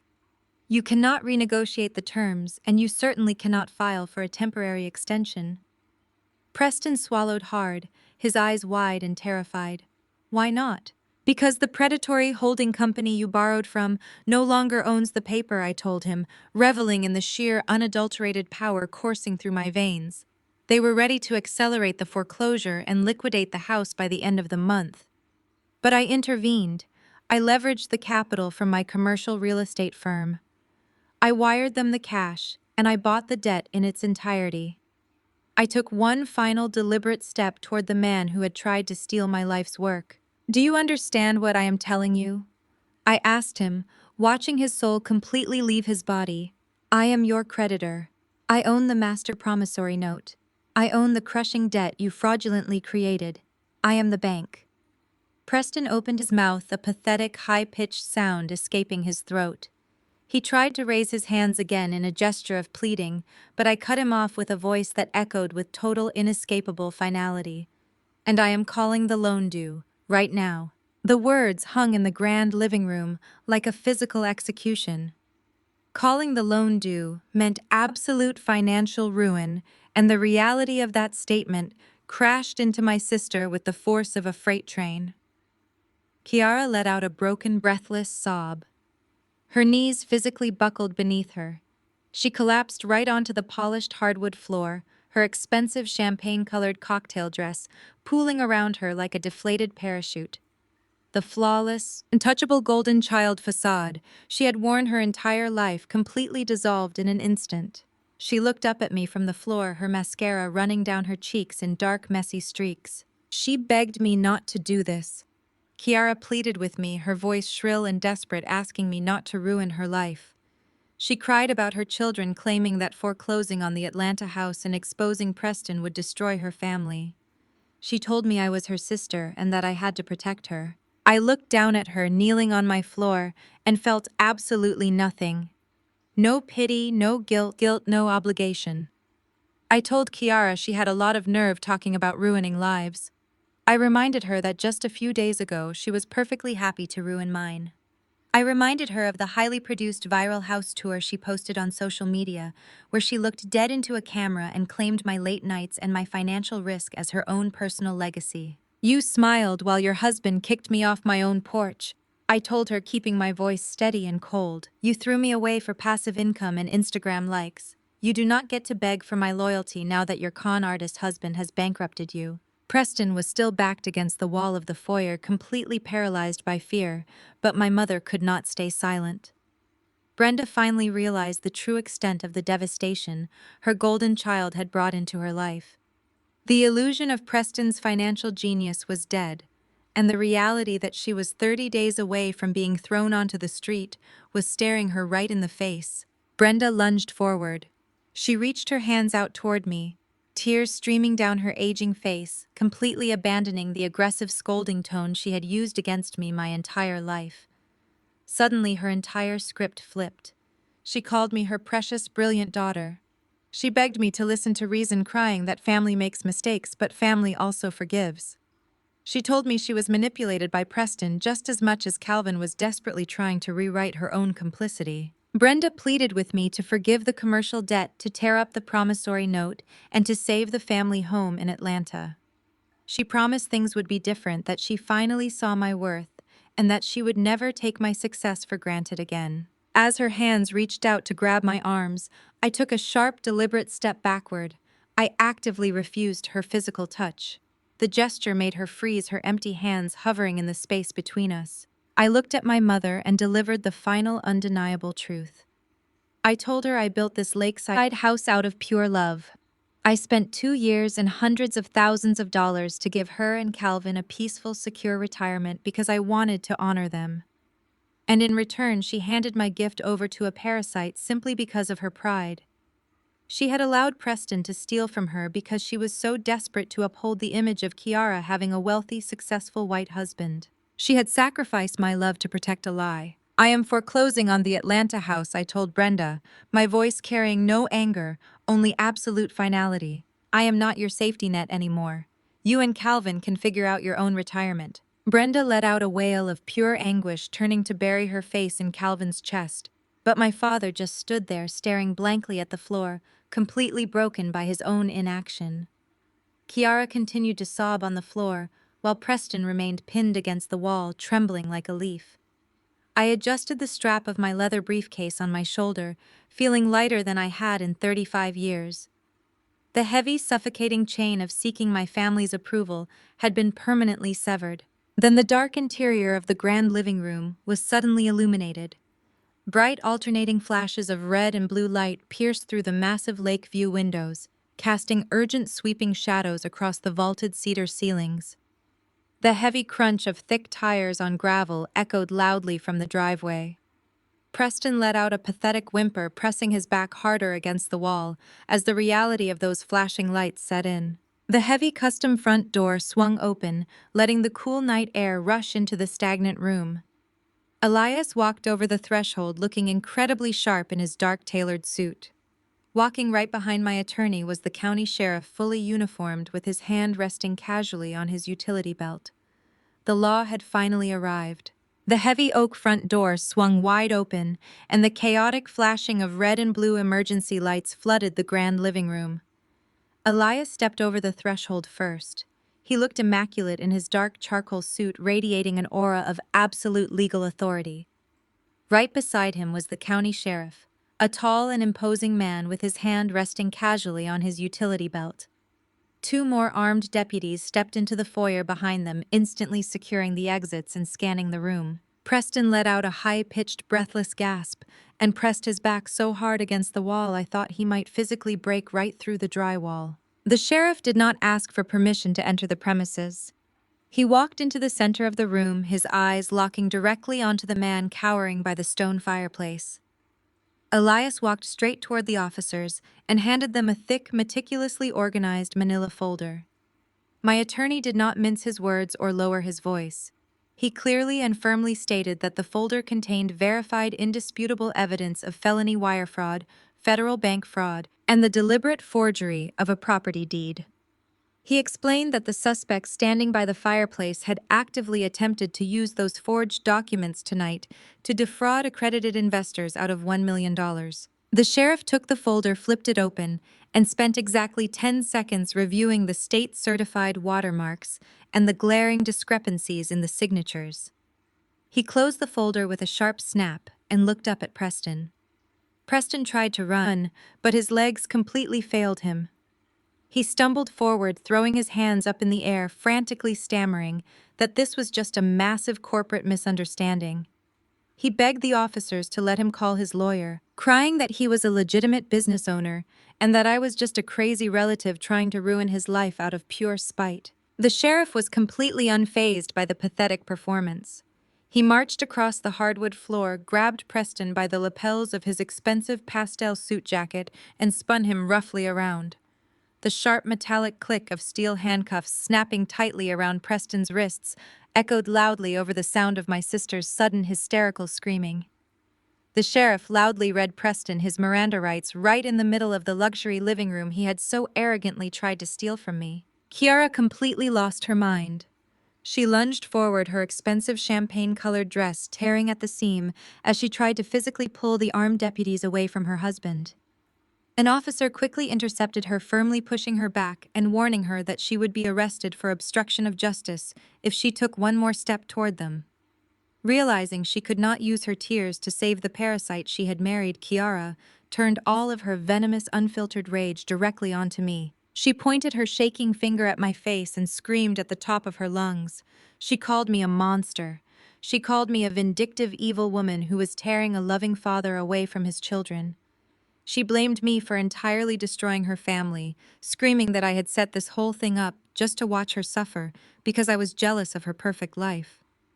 I looked at my sister, watching the ugly, distorted shape of her face, and felt a profound sense of pity mixed with absolute closure. She was completely incapable of holding the man she married accountable for his own financial crimes. She would always choose to blame the highly successful black woman who refused to be exploited over the mediocre white man who had actively robbed her blind. I did not raise my voice to argue with her. I did not defend my actions because the truth was already speaking for itself. I turned my gaze away from my screaming sister and looked at my parents. Brenda and Calvin were standing frozen near the imported marble kitchen island. They were completely silent. The devastating reality of their enablement had finally crushed the breath out of them. They were watching the man they had trusted over their own daughter being dragged out the front doors in handcuffs. They knew they were exactly 30 days away from total homelessness, and they knew they had absolutely nobody to blame but themselves. Their golden child had brought nothing but ruin to their doorstep. I did not offer them a single word of comfort. I walked back over to the center coffee table and gathered my original warranty deed and the harsh red-stamped foreclosure documents. I placed the crisp papers neatly back into my structured leather briefcase. I folded the leather flap over and pressed my thumbs down hard on the brass latches. The sharp, heavy click of the lock snapping shut echoed through the silent room, carrying a sense of total and absolute finality. I was officially closing the book on this toxic lineage. I turned around and walked toward the grand entryway. Kiara was still sobbing hysterically on the floor, mourning the loss of her unearned social status, and my parents remained paralyzed in the dark shadows of the kitchen. I did not look back at them. I stepped over the threshold and walked out onto the custom mahogany porch. The cool, crisp night air hit my face, instantly clearing away the toxic, suffocating atmosphere of that house. I took a slow, incredibly deep breath, filling my lungs with the fresh scent of the Georgia pines and the nearby lake water. For 35 years, I had carried a massive, invisible weight on my shoulders. I had spent my entire life running an exhausting marathon, constantly trying to earn a trophy of approval from a family that was actively trying to break my legs. I had paid their debts, tolerated their blatant insults, and built them a spectacular sanctuary, all while hoping that one day they would finally see my worth and treat me as an equal. But standing there on the porch, under the glow of the red and blue police lights, that heavy burden was entirely gone. It simply vanished into the night air. I realized that my worth was never something I had to earn from people who were committed to misunderstanding me. My worth was inherent, and my massive success was a testament to my own unbreakable spirit. I walked down the wooden steps and crossed the gravel driveway toward my vehicle. The sheriff's cruisers were already pulling away, taking Preston straight to a federal holding cell where he belonged. Elias walked beside me, offering a quiet nod of profound respect before getting into his own luxury car. I opened the door of my SUV, tossed my leather briefcase onto the passenger seat, and started the powerful engine. As I drove down the winding, tree-lined road, back toward the bright city lights of Atlanta, a quiet, powerful sense of victory washed over my entire being. I was completely self-made. I was officially unburdened by toxic loyalty, and I was unapologetically victorious. I had walked into a trap designed to humiliate me and steal my assets, and I had burned the entire scheme to the ground, using nothing but my intellect, my vast resources, and my absolute refusal to be a victim. The Lakeside estate would remain mine. It would no longer be a monument to my parents' retirement or a symbol of unrequited familial love. It would stand as a permanent physical monument to my own unstoppable resilience. I had finally learned the hardest and most valuable lesson of my adult life. Sometimes the people who share your blood are the most dangerous financial and emotional predators you will ever face. And the only way to win their rigged game is to stop playing by their rules and buy the entire board. I spent 2 years and $380,000 of my own money building a custom lakeside sanctuary for my parents' 45th anniversary. But when I drove up to hand them the keys, I did not find a celebration. I found a commercial cleaning crew, professional photographers, and my sister's husband barking orders. He looked me dead in the eye and told me to get off his rental property, boasting that my father had already signed it away. I thought he had successfully stolen my life's work to fund his failing business. He had no idea the financial execution I was about to unleash on him. Before I dive into this disaster, tell me in the comments where you are watching from. Hit the like button and subscribe if you have ever had to remind your toxic family exactly who they are dealing with.